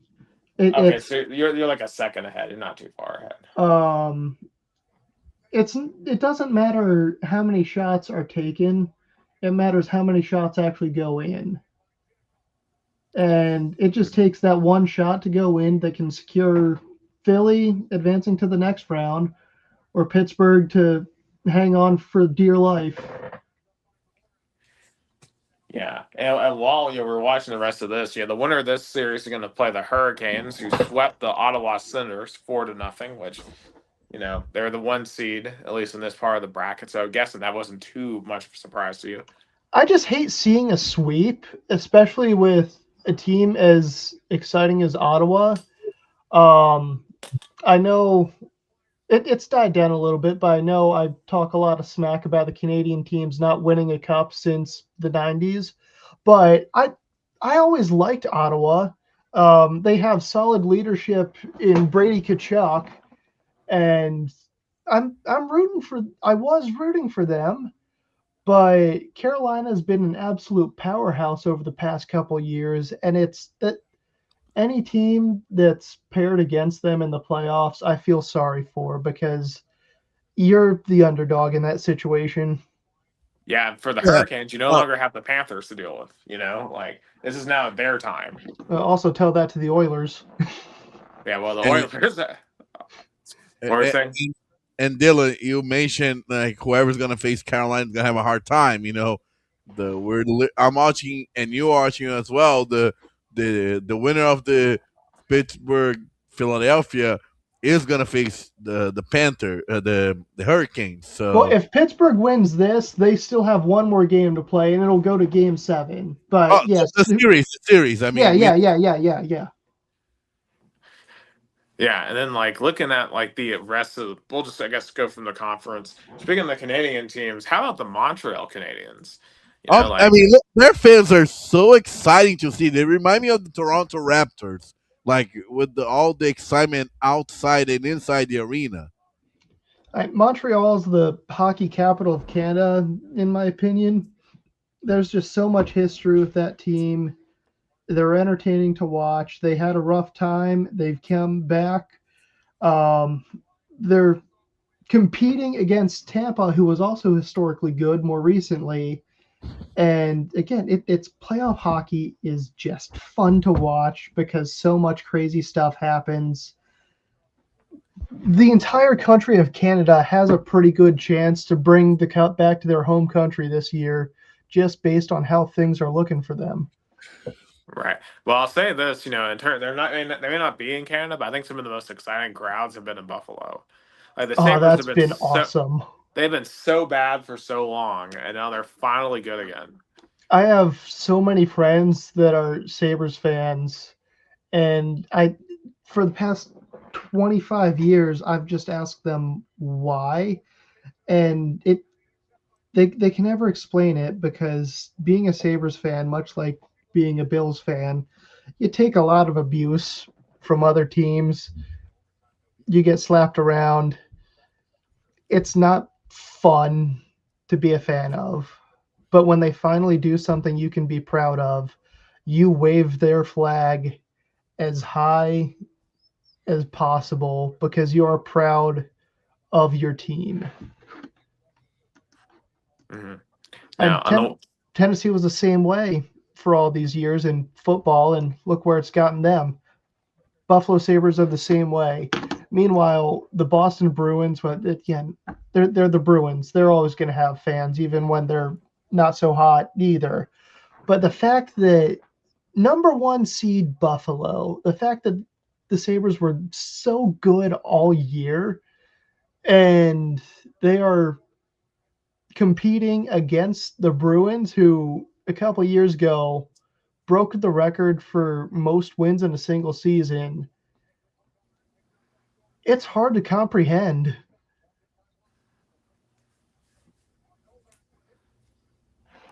Yeah, and speaking of other crowds, just looking over at the Western Conference, I think I've got some of the Dallas Minnesota series as well, and that's been pretty entertaining. I know I saw Minnesota win the other night in overtime, and of course those fans they've been waiting for a long time to finally get past the first round. Like they have struggled so bad in the playoffs. I think the addition of Quinn Hughes has been a big morale booster because he's an absolute superstar of a player. And hopefully, while he's still in Minnesota, he'll be able to produce even more success for them. They're actually my pick from the West to make it to the finals. And I'm not making a pick for the Stanley Cup winner because these playoffs are just so weird to look at that I can't even tell you what's going to happen. I'm kind of But surprised you have them over Colorado. 'Cause it feels like Colorado's inevitable. I mean, they it swept it's LA. Colorado's going to end up doing something stupid and absolutely blowing it, probably against the winner of Dallas against Minnesota. But I think it would be super cool if gold medal winner Quinn Hughes also won a Stanley Cup in the same year. Right. It'd be hilarious if Nathan McKinnon blew it Oh, again, that would too. be perfect. Yeah. The most entertaining way that could happen is in the next round, Minnesota beats Colorado, ruins Nate McKinnon's season. And then in the Western Conference Finals, Quinn Hughes and the Minnesota Wild beat Connor McDavid and the Edmonton Oilers. Yeah. Just imagine, though, 15 years ago, though, I come to you and say, hey, there's going to be a Stanley Cup playoff series between Utah and Las Vegas. That's just like I was always so critical of hockey in weird places. Um, Utah, I'm still trying to figure out because I don't really understand what Salt Lake City brings to the NHL. I get they have the cold and they have the resources to host a team, but Vegas made perfect sense because they are the entertainment capital of the world. If they want something that'll put butts in seats and bring more money to the city, they can get it easily. I'm surprised there isn't a basketball team in Vegas yet. Yeah, I Yeah. mean, the thing about Utah though is, I mean, yeah, we already know the Jazz work there, and like the Utah people in Utah will get behind sports. Like those Mhm. Mormons, like they will rally behind. Obviously they rally behind the Jazz, and obviously there's a massive rivalry between the Utes and the Cougars at BYU. I mean, Utah fans are they're known for being aggressively nice, as Mormons tend to be. Um, so actually, I think the NHL makes perfect sense for Salt Lake City. It makes a lot more sense than Phoenix. Like Phoenix did Oh not yeah, care about the Coyotes at all. So the Coyotes moving to the Utah to become the Mammoth makes so much more sense. Although they should have been named the Yeti. I still don't like the Mammoth as a nickname. We missed out on an amazing nickname in the Utah Yetis. that would have been fun. But oh my gosh! Wow! Holy cow! That was close. Oh, my TV's glitching out. Oh, Oh, that was almost it. uh, I, who's I that am that's at down? I am at 255. I'm at 249. I'm at 249 now. We'll Wow, try that to hold our was reactions. man. Literally, the puck was sitting on the baseline of the goal there for of Pittsburgh's goal, and they were able to hit it back out. That was almost it. This sport's just awesome. But going back to Utah against Vegas, that's a fun series because it's the two newest teams in the league. Vegas having success early on in their team's history, making it to the finals their first year and losing to my Capitals, and then winning a cup a few years later. And then Utah making it just in the playoffs after this is what year two, year three for them, Yeah, it's like something like that. I think it's like year two, isn't it? And that's it. All right. It's a party in Philly. Gus, are you caught up so I can make my Oh points? yeah. I am excited to see what second round Gritty looks like. Man, I have to write the urinating trees page after this. Oh, He's that's got going to be good. he's gonna be down bad after the series. He, in the It's, in the same week, he's watched his team draft Drew Alar and then Pittsburgh lose in the first round. I mean, putting up 2 wins in the series is pretty good. No shame in Pittsburgh for how this went. They put up a good fight and had a good comeback, but it happens. Like I said, it just takes one lucky bounce. Let me watch this replay. Okay, pass it over there. So who scored the goal? It was number 8. So it's York. Let me look this up. What a big good outside shot. wow. Cam York. Okay, well, he's a hero in the city of Philadelphia for the next couple weeks. Oh yeah. Well, Philadelphia, congratulations to Philadelphia, and you got the traditional post-series handshake line. Good luck against Carolina. Can you tame a hurricane? Is the question. According to President Trump, you can nuke one, but maybe Gritty can get some inspiration from that. It's the only thing that'll be able to take on a hurricane is Gritty, just because Gritty is Gritty. The real question is like, does Malkin retire? Because he got drafted second overall behind Ovechkin, and he's up there in age. He's done multiple Stanley Cups. He's been assistant captain next to Crosby forever. Do you call it a career at this point? I mean, I don't know what else you have to prove. I mean, it's just all, I guess, all depending on how your body feels. Yeah. I'm comparing it to Ovechkin. He said he's feeling good, but he's going to sort of think about it because what's better? Going as long as you have gas in the tank, even if you're a shell of what you used to be, or retiring with grace? I think it's somebody going to retire with grace. And I love how there's a guy dressed up as Santa Claus in the end of April. And we're only 8 months till Christmas. He's got to get his work done early. Yeah. Yeah. I know the one series we did not talk about was the Oilers and the Ducks, and the Ducks are a game away from winning and eliminating the Oilers, which I feel like would be a major disappointment for Edmonton. It's.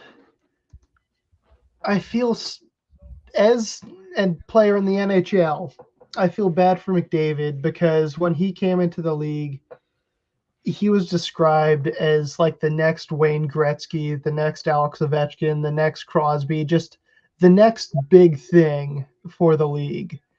And he's always been the bridesmaid, never the bride. He can't win the big one, and it's so frustrating to see that he's been right there when it comes to success, but just can't close it. It's my friends and I joke that he's the Josh Allen of the NHL. That's a very good comparison. He just seems cursed at this point. It's been a minute since Anaheim's been good too. So I remember that's who the Predators had to beat to make the Stanley Cup back in 2017 when they had like Corey. God, what was his name? It was Corey something. Corey Perry? Yes, Corey Perry. Yeah. Yeah, those boys. Those boys are good. That was a weird Western Conference final too, like Anaheim and Nashville. It's crazy how the league is aligned because the Eastern Conference is just all on one big strip. You got Detroit over here that's with the Eastern Conference for some reason. And then the West is spread out all the way on the other side of the continent. And it's what makes these late games so difficult to watch because it is almost 11 o'clock and I'm switching it to Utah against Vegas. Hopefully it's not commercial because okay, there is 3 minutes left in the first period. And it's almost 11 o'clock. Yeah, well, I'm definitely not making it into that You game. gotta That love this sport a lot to stay up late and watch it like this. But again, so that's what playoff hockey does. so you've got the Wild out of the West. Who are you taking out of the East? Um, honestly, with how they're doing, I'm going to go Carolina. And trying to think. Okay, so Minnesota's been sort of competing against Dallas. I think Colorado was able to just swing past Los Angeles because of the same reason they won the cup. Their offense is okay. Their defense is absolutely phenomenal. In that game 4, LA only tallied 1 goal against Colorado's 5, which I know I just said Colorado's offense is fine, but 1 goal you let slip past, that's fine. But if you're able to just maintain that strong defense throughout an entire series, you're golden. Because you just need to have 1 goal ahead of the other team to win the game. And that's probably what's going to get Colorado by. Now, against Minnesota, um, I think they could take Minnesota could take Colorado. And then I'll pick once again. McDavid's going to go on a nice golfing trip. I'm going to pick Anaheim out of that series. I'll pick. I'm going to pick Utah to come out of the Vegas series.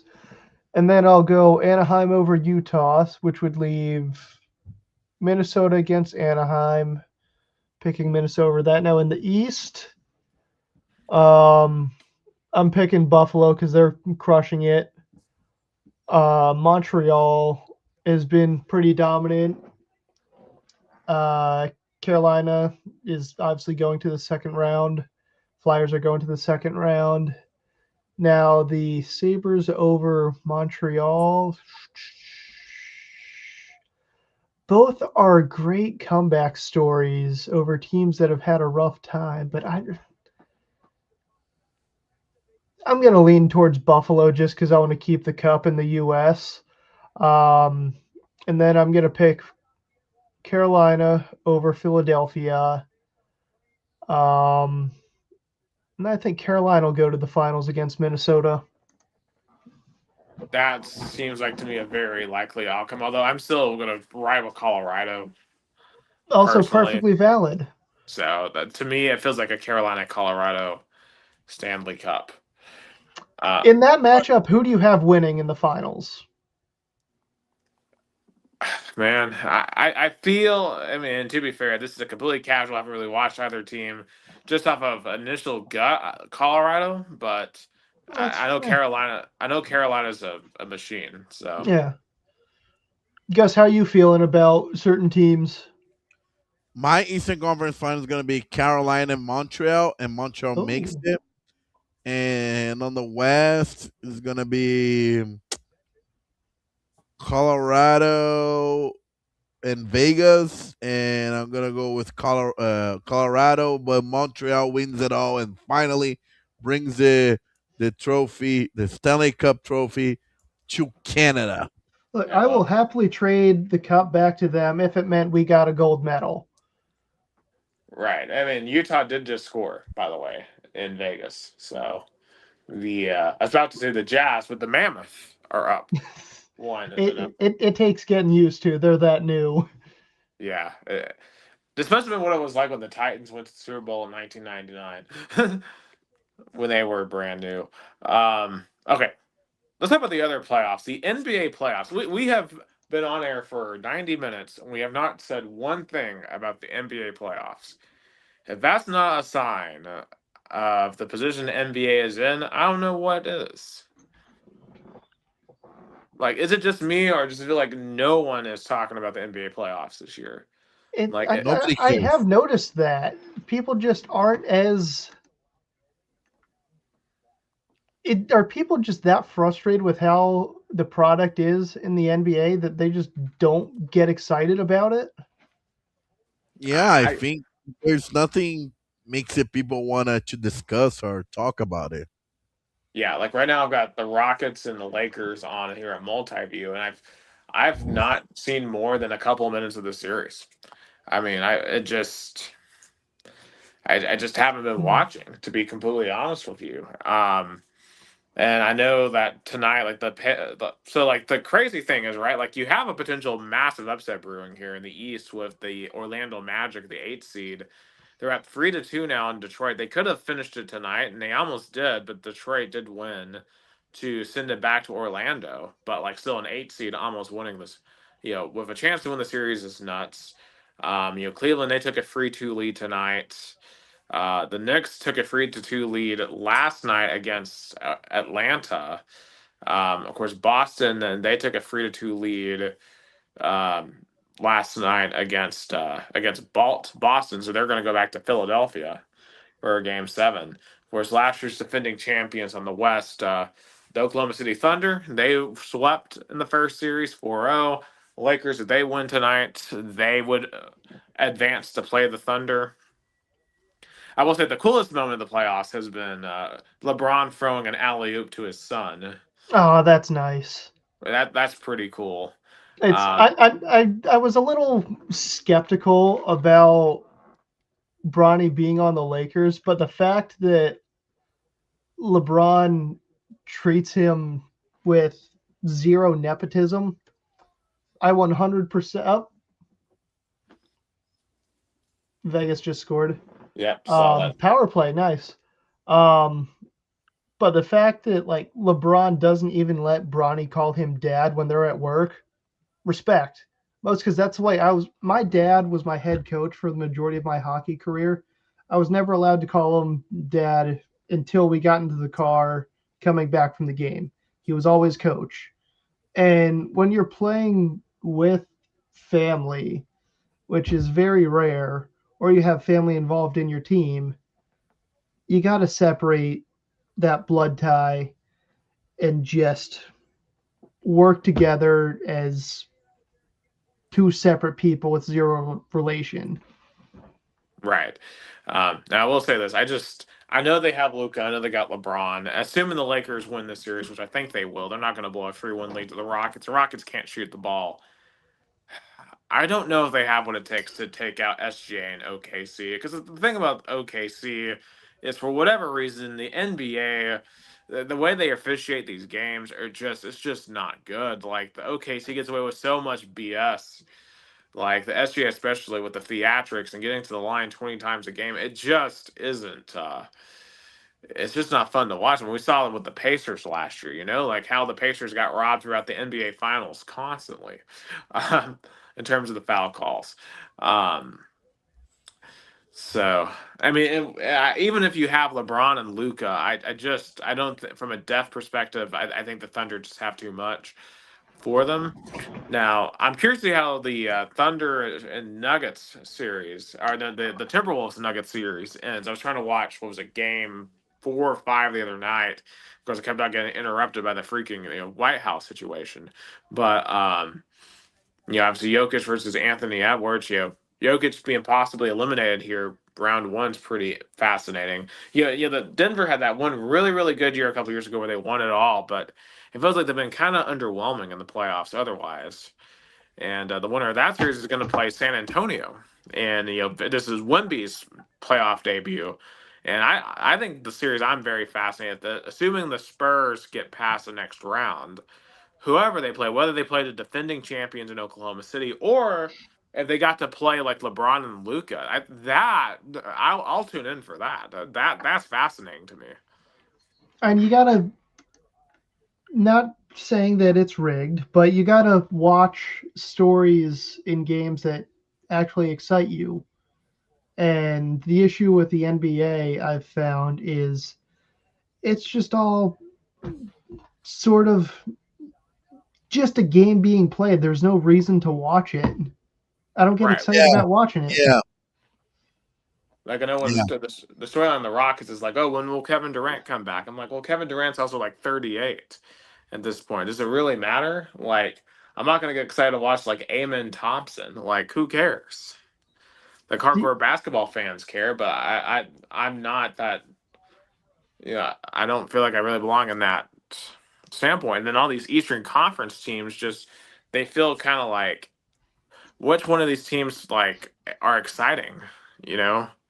The Pacers were the most exciting team in the East. Unfortunately, Tyrese Halliburton is out for the entire year, so I think they'll be back with a vengeance next year. But you know, like last year's Pacers, I think would smoke the East again if they were here, personally. So So I, yeah, so for me, the the West Conference Finals is gonna be between the Thunder and the Spurs. The Spurs make the final, and I think the Knicks also gonna make the Eastern Conference Finals. Gonna play against the Pistons, and there's gonna be the rematch of the 1999-2000 season between the Knicks and the Spurs, and finally the Knicks get revenge. I mean, I think it's going to be Thunder Celtics and Thunder winning like five, personally. I'm going to dig back to my early Rock Solid Sports days and say the Nuggets are going to make a comeback and make it to the finals against Detroit. And then Pistons are going to go over. But it's that comeback story that I've ridden on for 6 years at this point, and I'm sticking to it even after this time. Absolutely. Now, as is tradition for the NBA, the off the court antics tend to be more exciting than the on the court.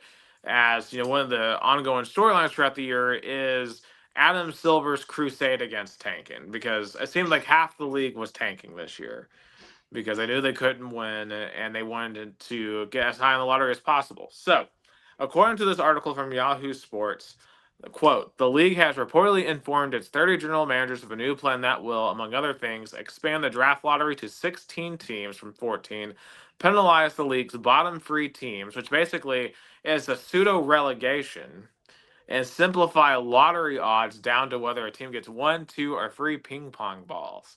The framework is reportedly the support for the majority of teams, though minor modifications could be made before the proposal is put forward for an owner's vote on May 28th.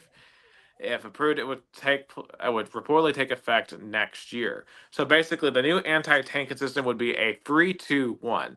So it would create a certain system where each team gets a certain number of ping pong balls to win the number one pick. Here's how it breaks down, going in reverse order of the standings, and then the playing game participants. 1 through 3 gets 2 ping pong balls. 4 through 10 gets 3 ping pong balls. 9 through 10 gets 2 ping pong balls. The teams who lose in the 9 and 10 get 2 ping pong balls, and then the losers of the 7 and 8 is 7 and 8 playing against get 1 ping pong ball each, which I feel like I'm very confused reading that. Um, so basically, the new system is designed to incentivize non-playoff teams to try to stay competitive late in the season, and will also give the 8 seeds in the East and West at least one shot at the top pick. So run that back really quick. Did you say that it is being considered to punish the bottom three teams in the league? Yes. That is comically evil. Because, okay, tanking I get, but that's something you'd have to prove. As a Wizards fan, we're just bad, And so I feel like that's unfair to us because the Wizards just straight up suck. It's not intentional, just the way it is. So you're going to punish the Wizards or any other bad teams for just being bad. Yeah, and That's not, also, no team would be able to have 3 straight top 5 picks. So basically, no more of the process. No more like 76ers.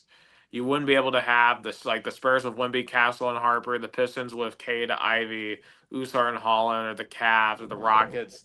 So you wouldn't be able to tank for multiple years at a time. basketball is broken. Yeah, Pro like basketball. Pro basketball. Yes, yes. like I was complaining about like the expansion of the college basketball, but I don't understand what Adam Silver's doing here, man. Like, you know, at this point, just get rid of the lottery. Like, why do we even have a lottery? Like, what's the point? It's see, what I don't get is how does the NHL do it right, but the NBA can't get it together?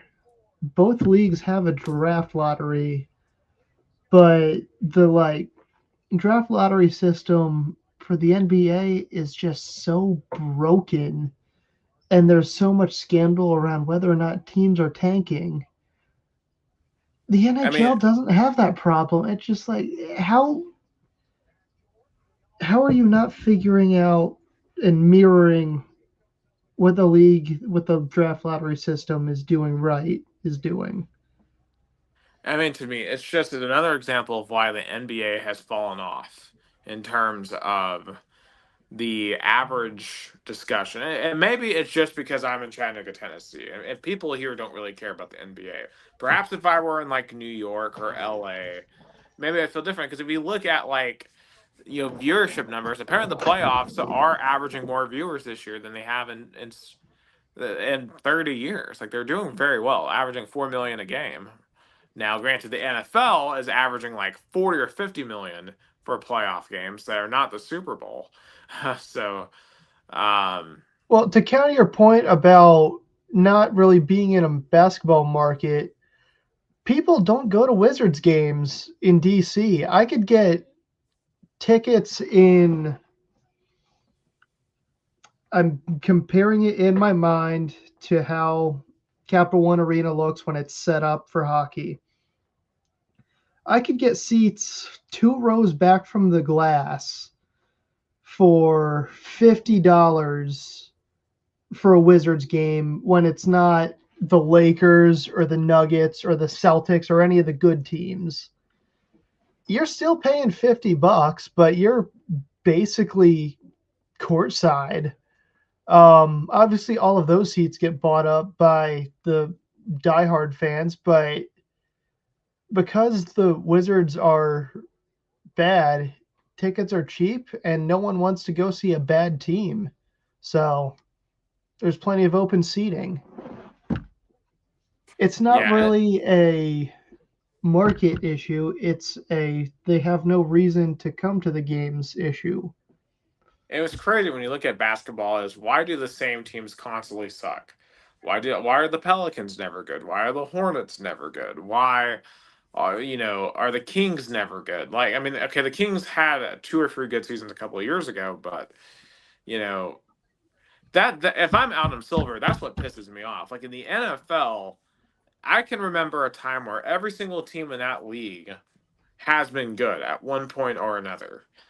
Like everyone has their time in the sun at some point.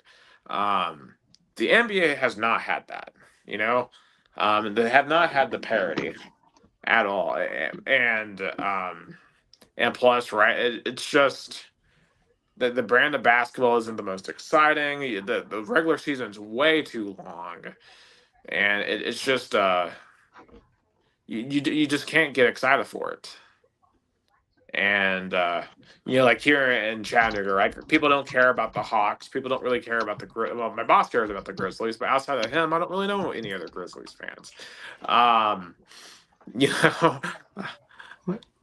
So it's just You say the NBA season is way too long. It's 82 regular season games, exactly the length of the NHL. It is. Why is it too long for the NBA? because the It, players don't care as much. Look at That's the hockey. Like there's no is there like low management for hockey? no, they don't really do that. Well, I sort of there's your thought answer. There's I, your answer. I sort of thought about this the other day actually. Hockey players like to bash basketball players for being soft. Um, Sometimes that is the case, but the physics of basketball is a lot different than the physics of hockey. In basketball, you got these absolute massive tall guys that are jumping up and down and constantly running, putting pressure on their knees. And your knees start to fail you. So I get needing to take time off. That being said, I wouldn't be surprised if some guys sort of milk time off a little more than others because Joel they're Embiid, just not because they just don't have the heart for the game, and that's what's frustrating James Harden. because hockey players absolutely love the game, and I'm sure basketball players love the game too. But it's they're playing for themselves and not for the team, and that's where the big divide between the two leagues goes. I was about to Um, yell out Ben Simmons, but he doesn't really count anymore. But speaking of surprise, I mean, my friend Marcel Decena pointed out something. You know that the Orlando Magic are surprising. They have a 3-2 lead in the series versus the Pistons. Do you think that's going to be the biggest upset in basketball?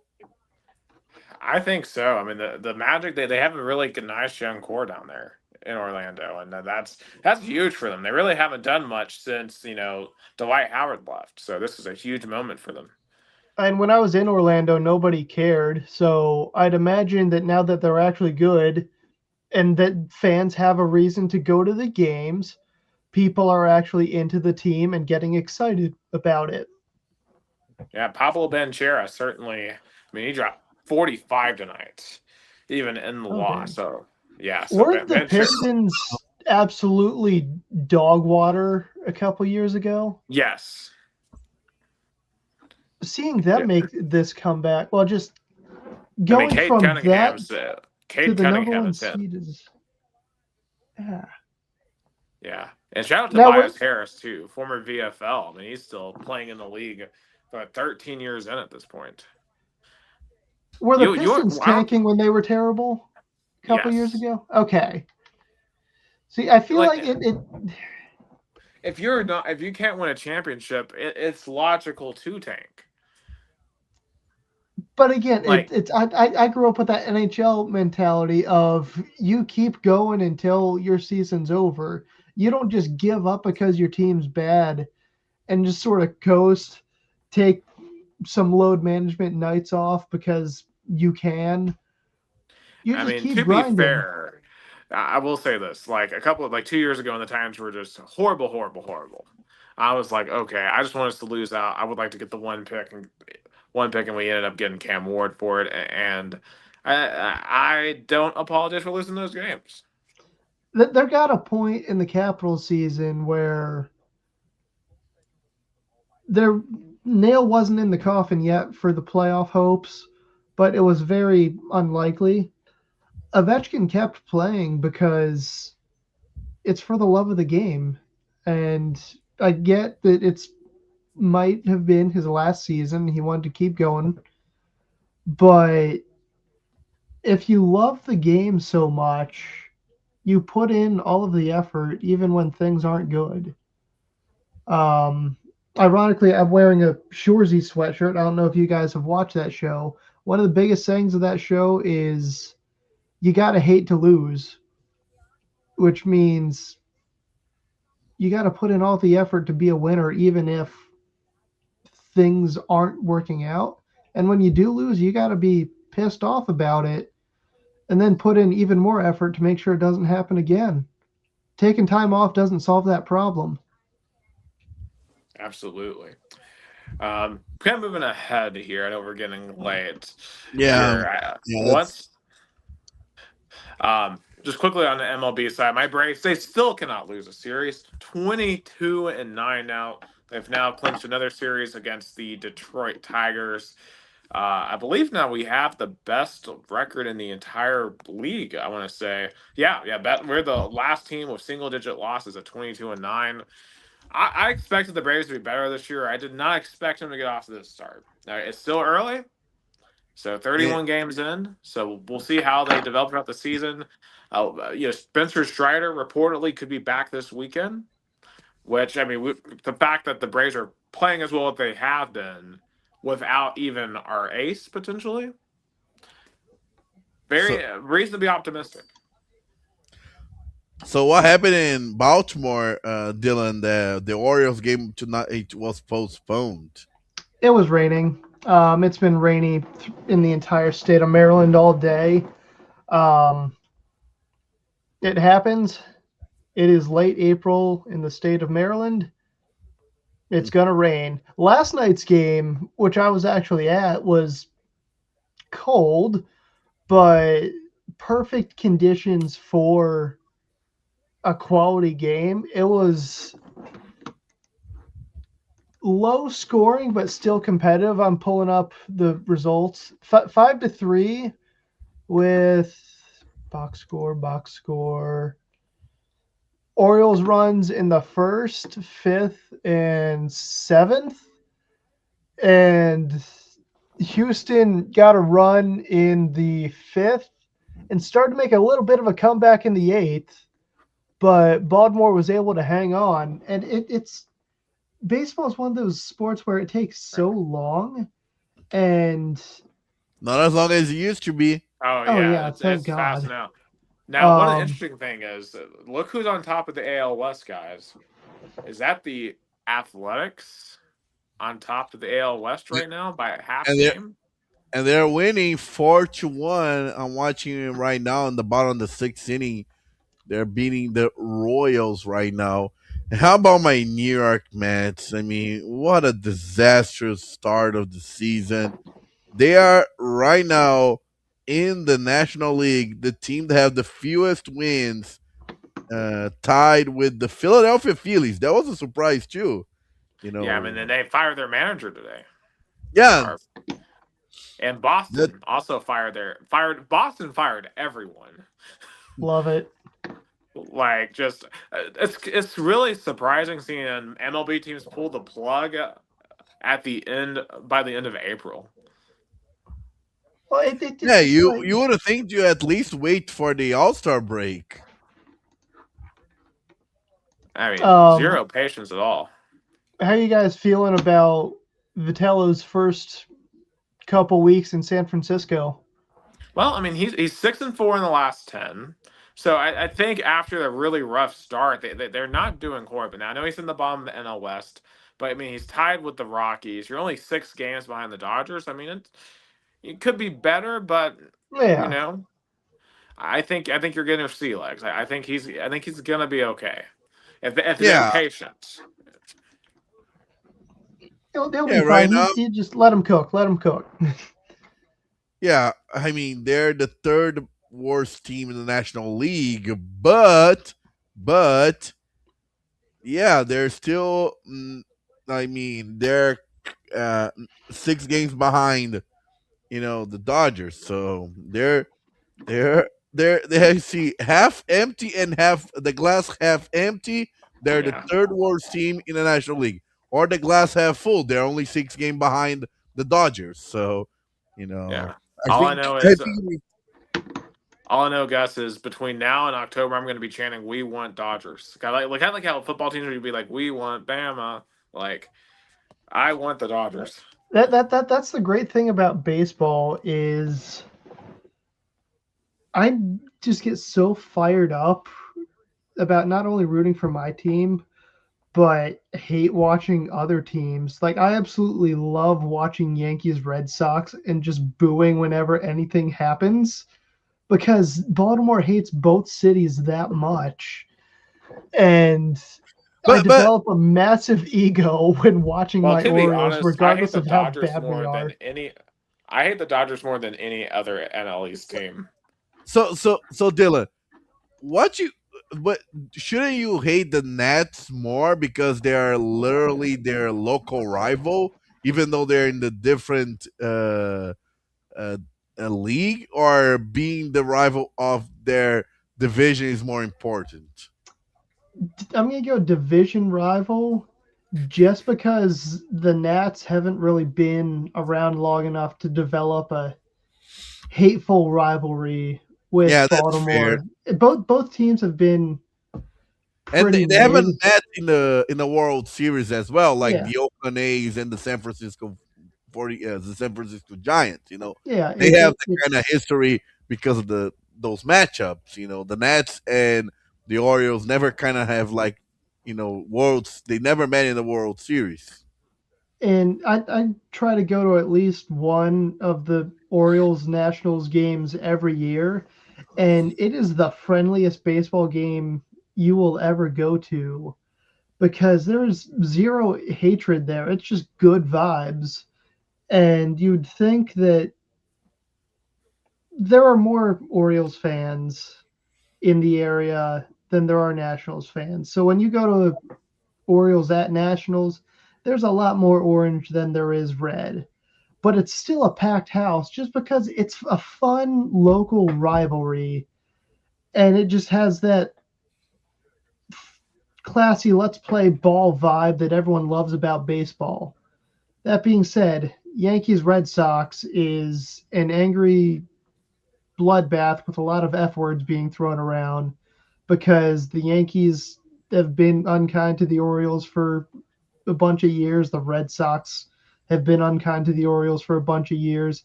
And that's just how New York and Boston fans are. I mean, it's the same way with like Dodgers versus the Padres or Dodgers versus the Giants. It's Those all just California like, rivalries gets nuts. and you brought up the fact that the Dodgers are your least favorite team in the National League.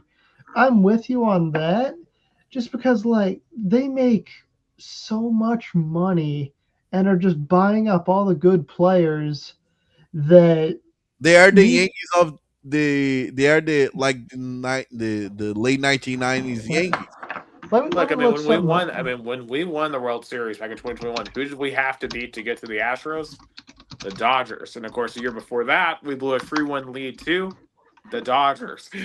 So I don't know. I've always we've ran to the Dodgers several times in the playoffs, and usually the Dodgers beat us, um, except for that one time in 2021 where we ended up winning the whole thing. Which probably once again, if the Braves won a second title this year, which is right now, it's because the team certainly has a chance to do that. That they're gonna have to go for the Dodgers.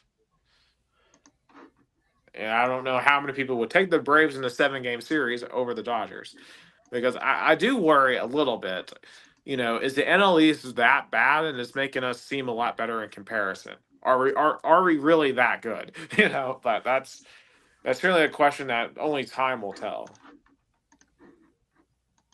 Yeah, I agree. And for me, it's still early. I don't think the Astros are going to be the worst team in the American League. And I don't think the New York Mets are going to be the worst team in the National League. And I don't think the Athletics are going to be the third best team in the American League. And the White Sox, they're, um, They're still, only a game and a half back right now. yeah. So the baseball in April is one thing, baseball in August and September is another. So there's a lot of baseball to be played. That's for sure. Absolutely, but so far, I've certainly enjoyed this season so far, at least for It's me. and I'm satisfied with how the Orioles are doing. They could be better, but it could be also be far worse. And Yeah. unfortunately, as an Hello. Orioles fan, I'm expecting that.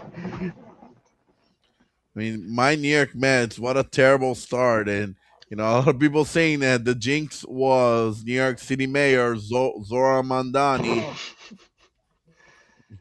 I don't go that far. I don't say he's the one that caused the match to be Right. bad. Carlos Mendoza is a lot to be blamed. But yeah, a lot of people saying that after he went to City Field and took pictures and everything, the team fell apart. But Well, he needs you to go do know, that at Yankee Stadium to test Yeah. it. Test the Go do it theory. to the yeah, just yeah, everyone I but the agree. Orioles. I agree. I think Orioles fans would, even help with financially to go there. I will Absolutely. happily pay for his. Actually, he probably doesn't even need to pay for a subway ticket. He's the mayor of New York, but you get the point. Speaking Well, he's of trying to subway, make the tickets free, I think, right? oh yeah, Actually, I saw they're getting rid of the Metro card. Like they're gonna go to like a electronic system. and But that would make sense. DC has sort of started doing that. I liked it. It was so traditional. The Yeah. skinny little Metro card. But yeah. Uh, but hopefully my Mets can get a little bit better because right now things are not looking good down Queens. I just know it's bad enough for the Mets. There was a meme I saw a few weeks ago, where it was Spider-Man wearing a Mets hat, and it said, "As tough as his life is, balancing being a superhero and losing his Uncle Ben, on top of it all, he's a Mets fan." It is, and it sucks because obviously I root for the Mets over the Yankees. New York is such a historical baseball city, and it is just so lopsided. But if you think about it, like look how crazy baseball is. Literally a year ago, the Mets played 31 games. And they were the complete opposite. There were 20 wins and 21 wins and 10 losses. Baseball So, just does that. And the I'm Braves were like saying 10-20 this time no, they last year. were 14 and 16 at this point of the season a year ago. Yeah, It so just we started takes off 0-7. it just takes a bad day from a team to absolutely boost the spirits of their opponent.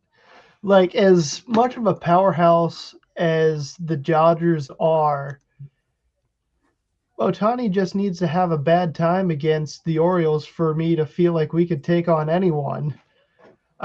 Those feelings would probably be quickly shut down by the next game, but it's the mental side of baseball with all the psychology is fascinating because you just start getting the yips and you're in your own head screwing up all the time.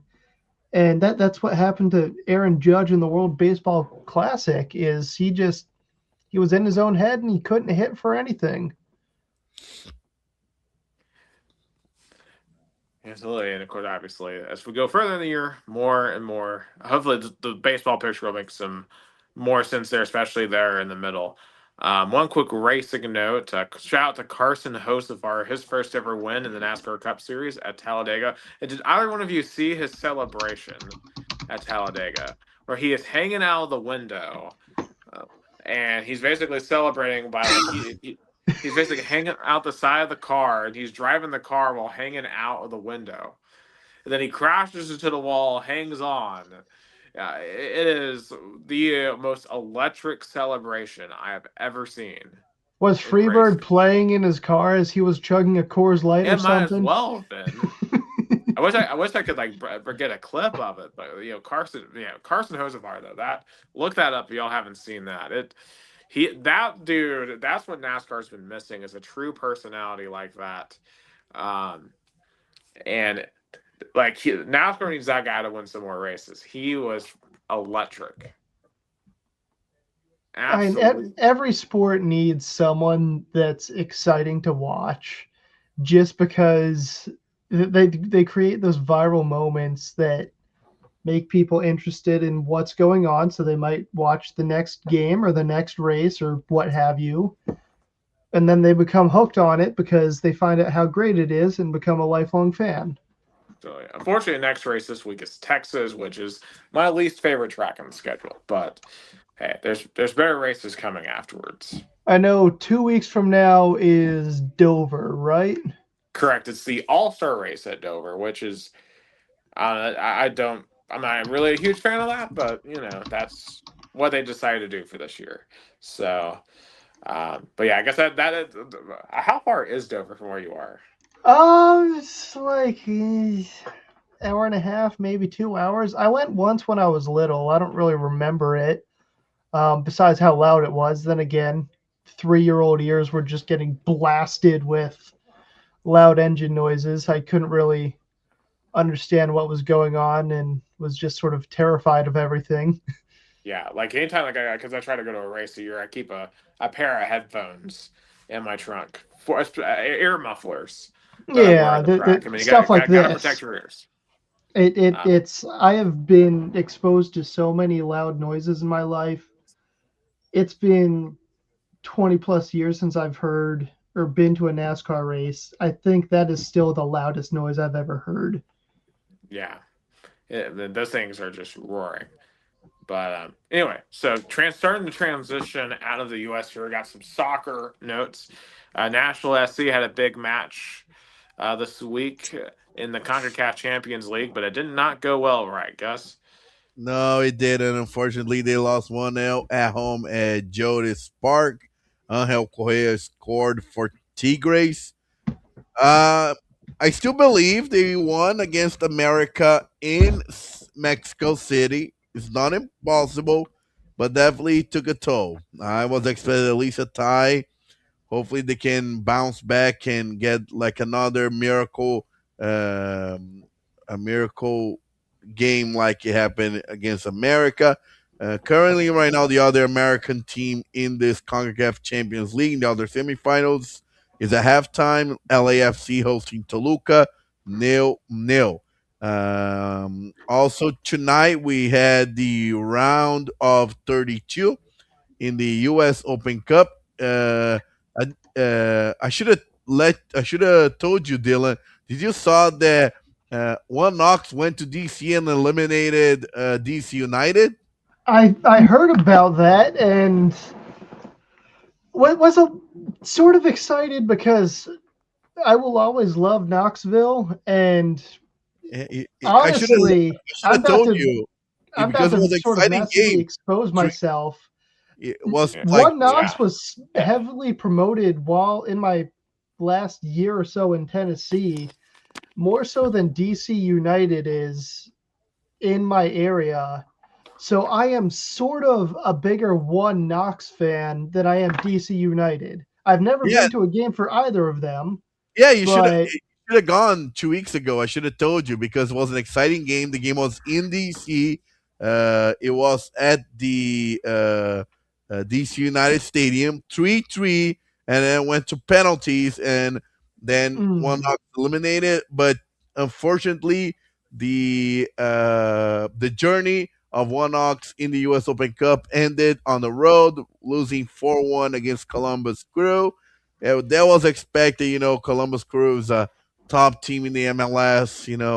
right. And Unfortunately, I saw Chattanooga FC. I was going to eliminated by the MLS a few weeks ago against Atlanta United because that game was here in Chattanooga, which was still insane that an MLS team came and played here. yeah, they're kind of the um, same kind of laugh. That was a parallel situation.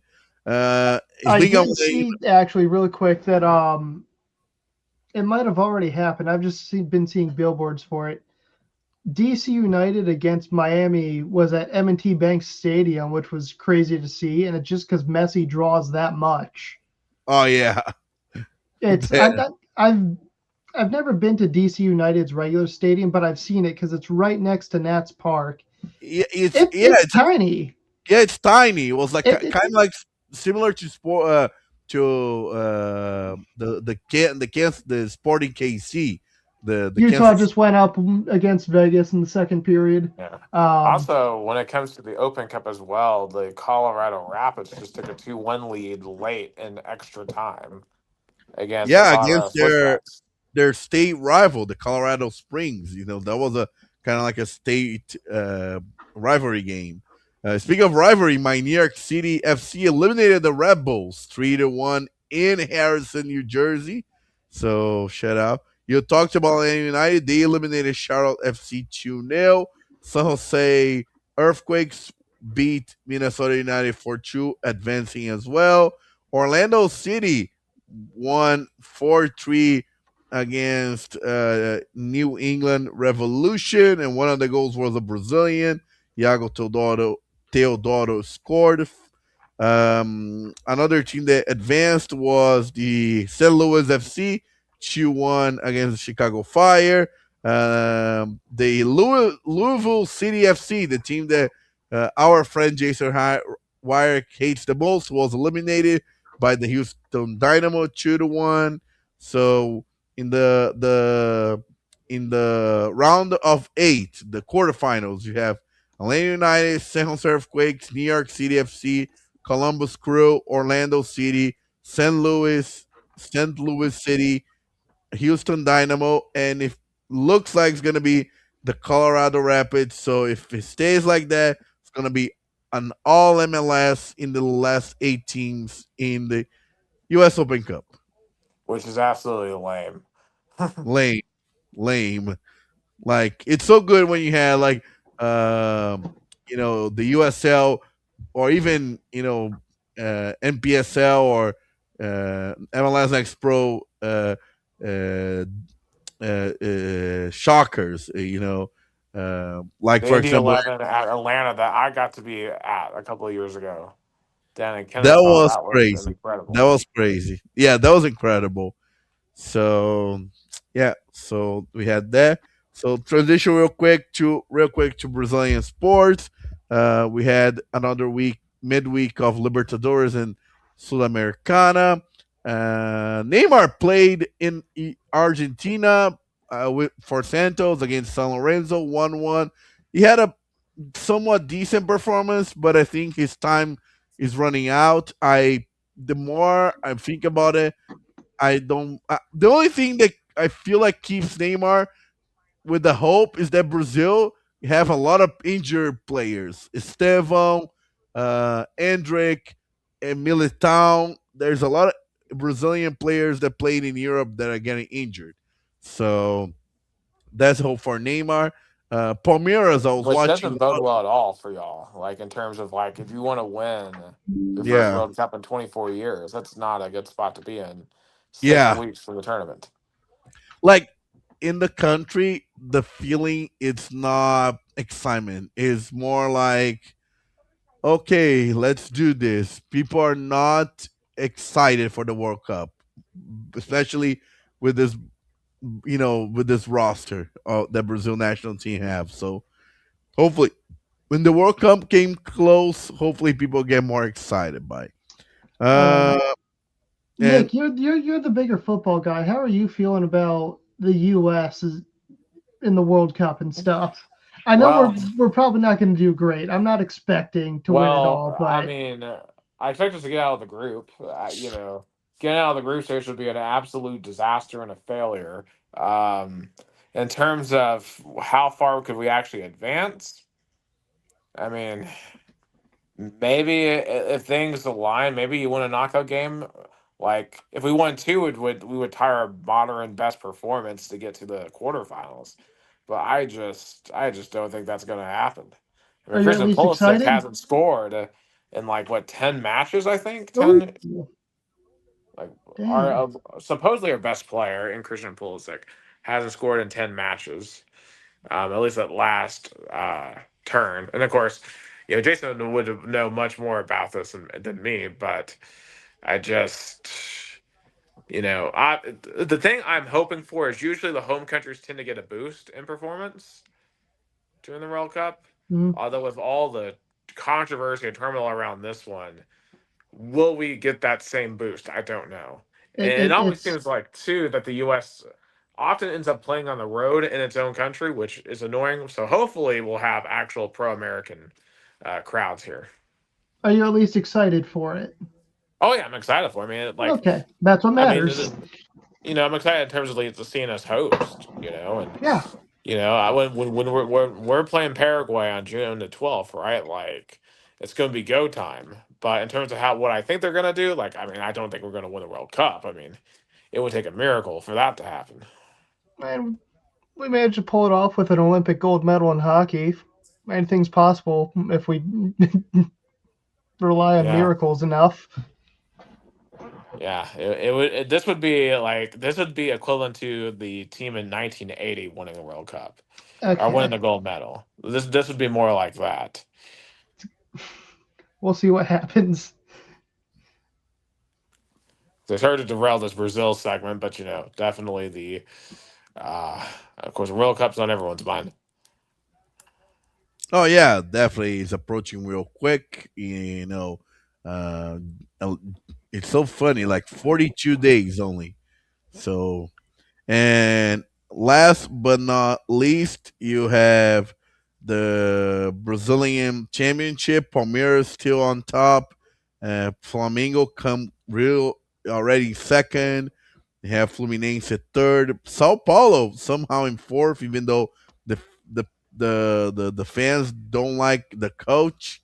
I was in two consecutive Sao Paulo games, and the fans are not happy with the coach. And even though he's getting results, I think he was hired by at the wrong time. So we'll see what happens. And last but not least, congratulations to Portuguesa Santista and Marília. They were the teams that got promoted from the third to the second division of the state of Sao Paulo championship.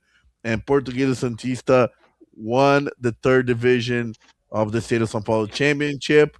Congratulations. I was at the banquet, the party of the kind of like like when a league ends the season and they do like a party for the best players, kind of like the MLB Yeah. awards. Hmm.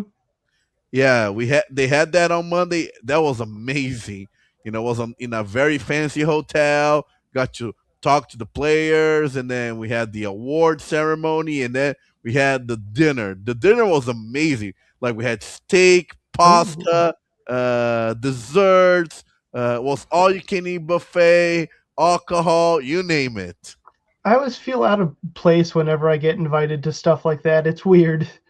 But I was there working. I was there covering the event.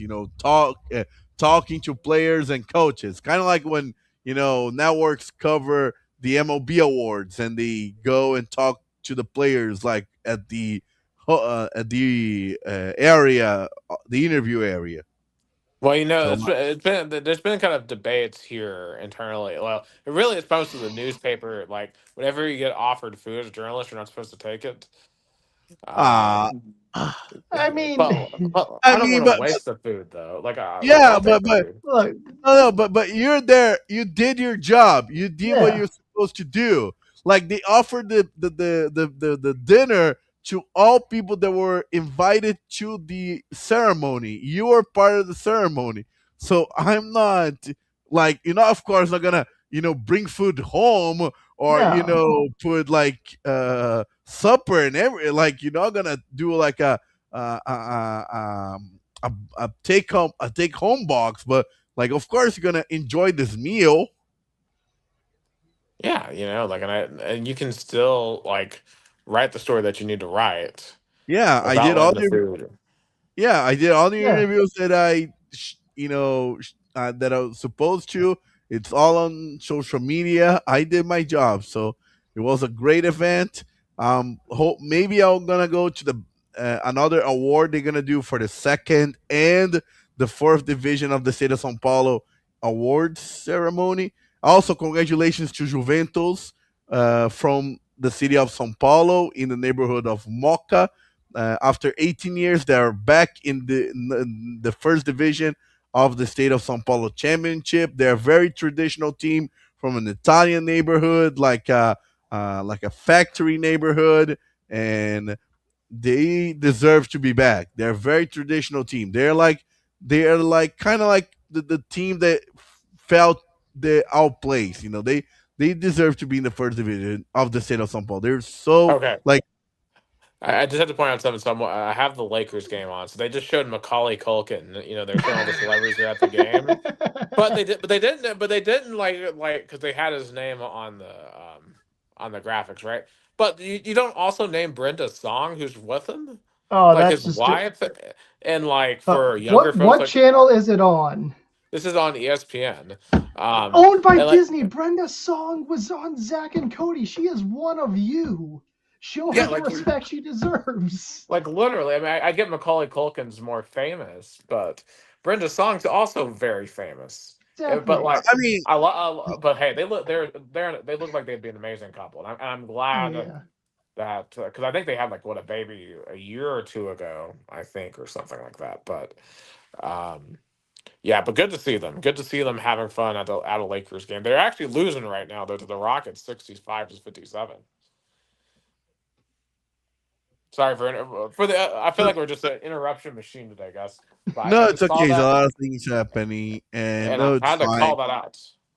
No, yeah, and she did stuff recently too. I mean, so I guess she should have been acknowledged. But yeah, nevertheless, but yeah, so tomorrow the other we're gonna find out who's gonna be the other team that is gonna get promoted to the first division of the state of São Paulo Championship, Ituano or Ferroviária. So we'll see what's gonna happen. We'll see what happens tomorrow. And so, but yeah, and Rio Branco, of course, not playing this year anymore professionally. They're gonna play in the second division of the under 20 of the state of São Paulo Championship. It's a very, very, very disappointing for the fans. The fan, like some, I get why they did that. In terms of they have to save money. Terrible, uh, not terrible because we didn't because Rio Branco did not get relegated, but very, very disappointing. Uh, uh, Third division of State of São Paulo Championship.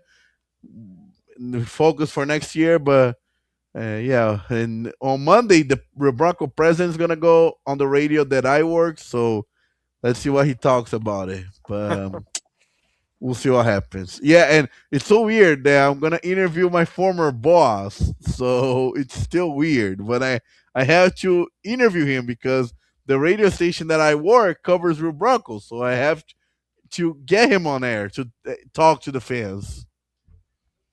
That's just the nature of being professionals. You all Yeah, we all do stuff that perhaps we don't really want to do, and you know, yeah. No, for me it's it's we want fine. to check It's along. just think about it weird, but yeah, it's okay. Oh, But bottom of the eight in Sacramento, I guess the Athletics 5K Kansas City Royals won.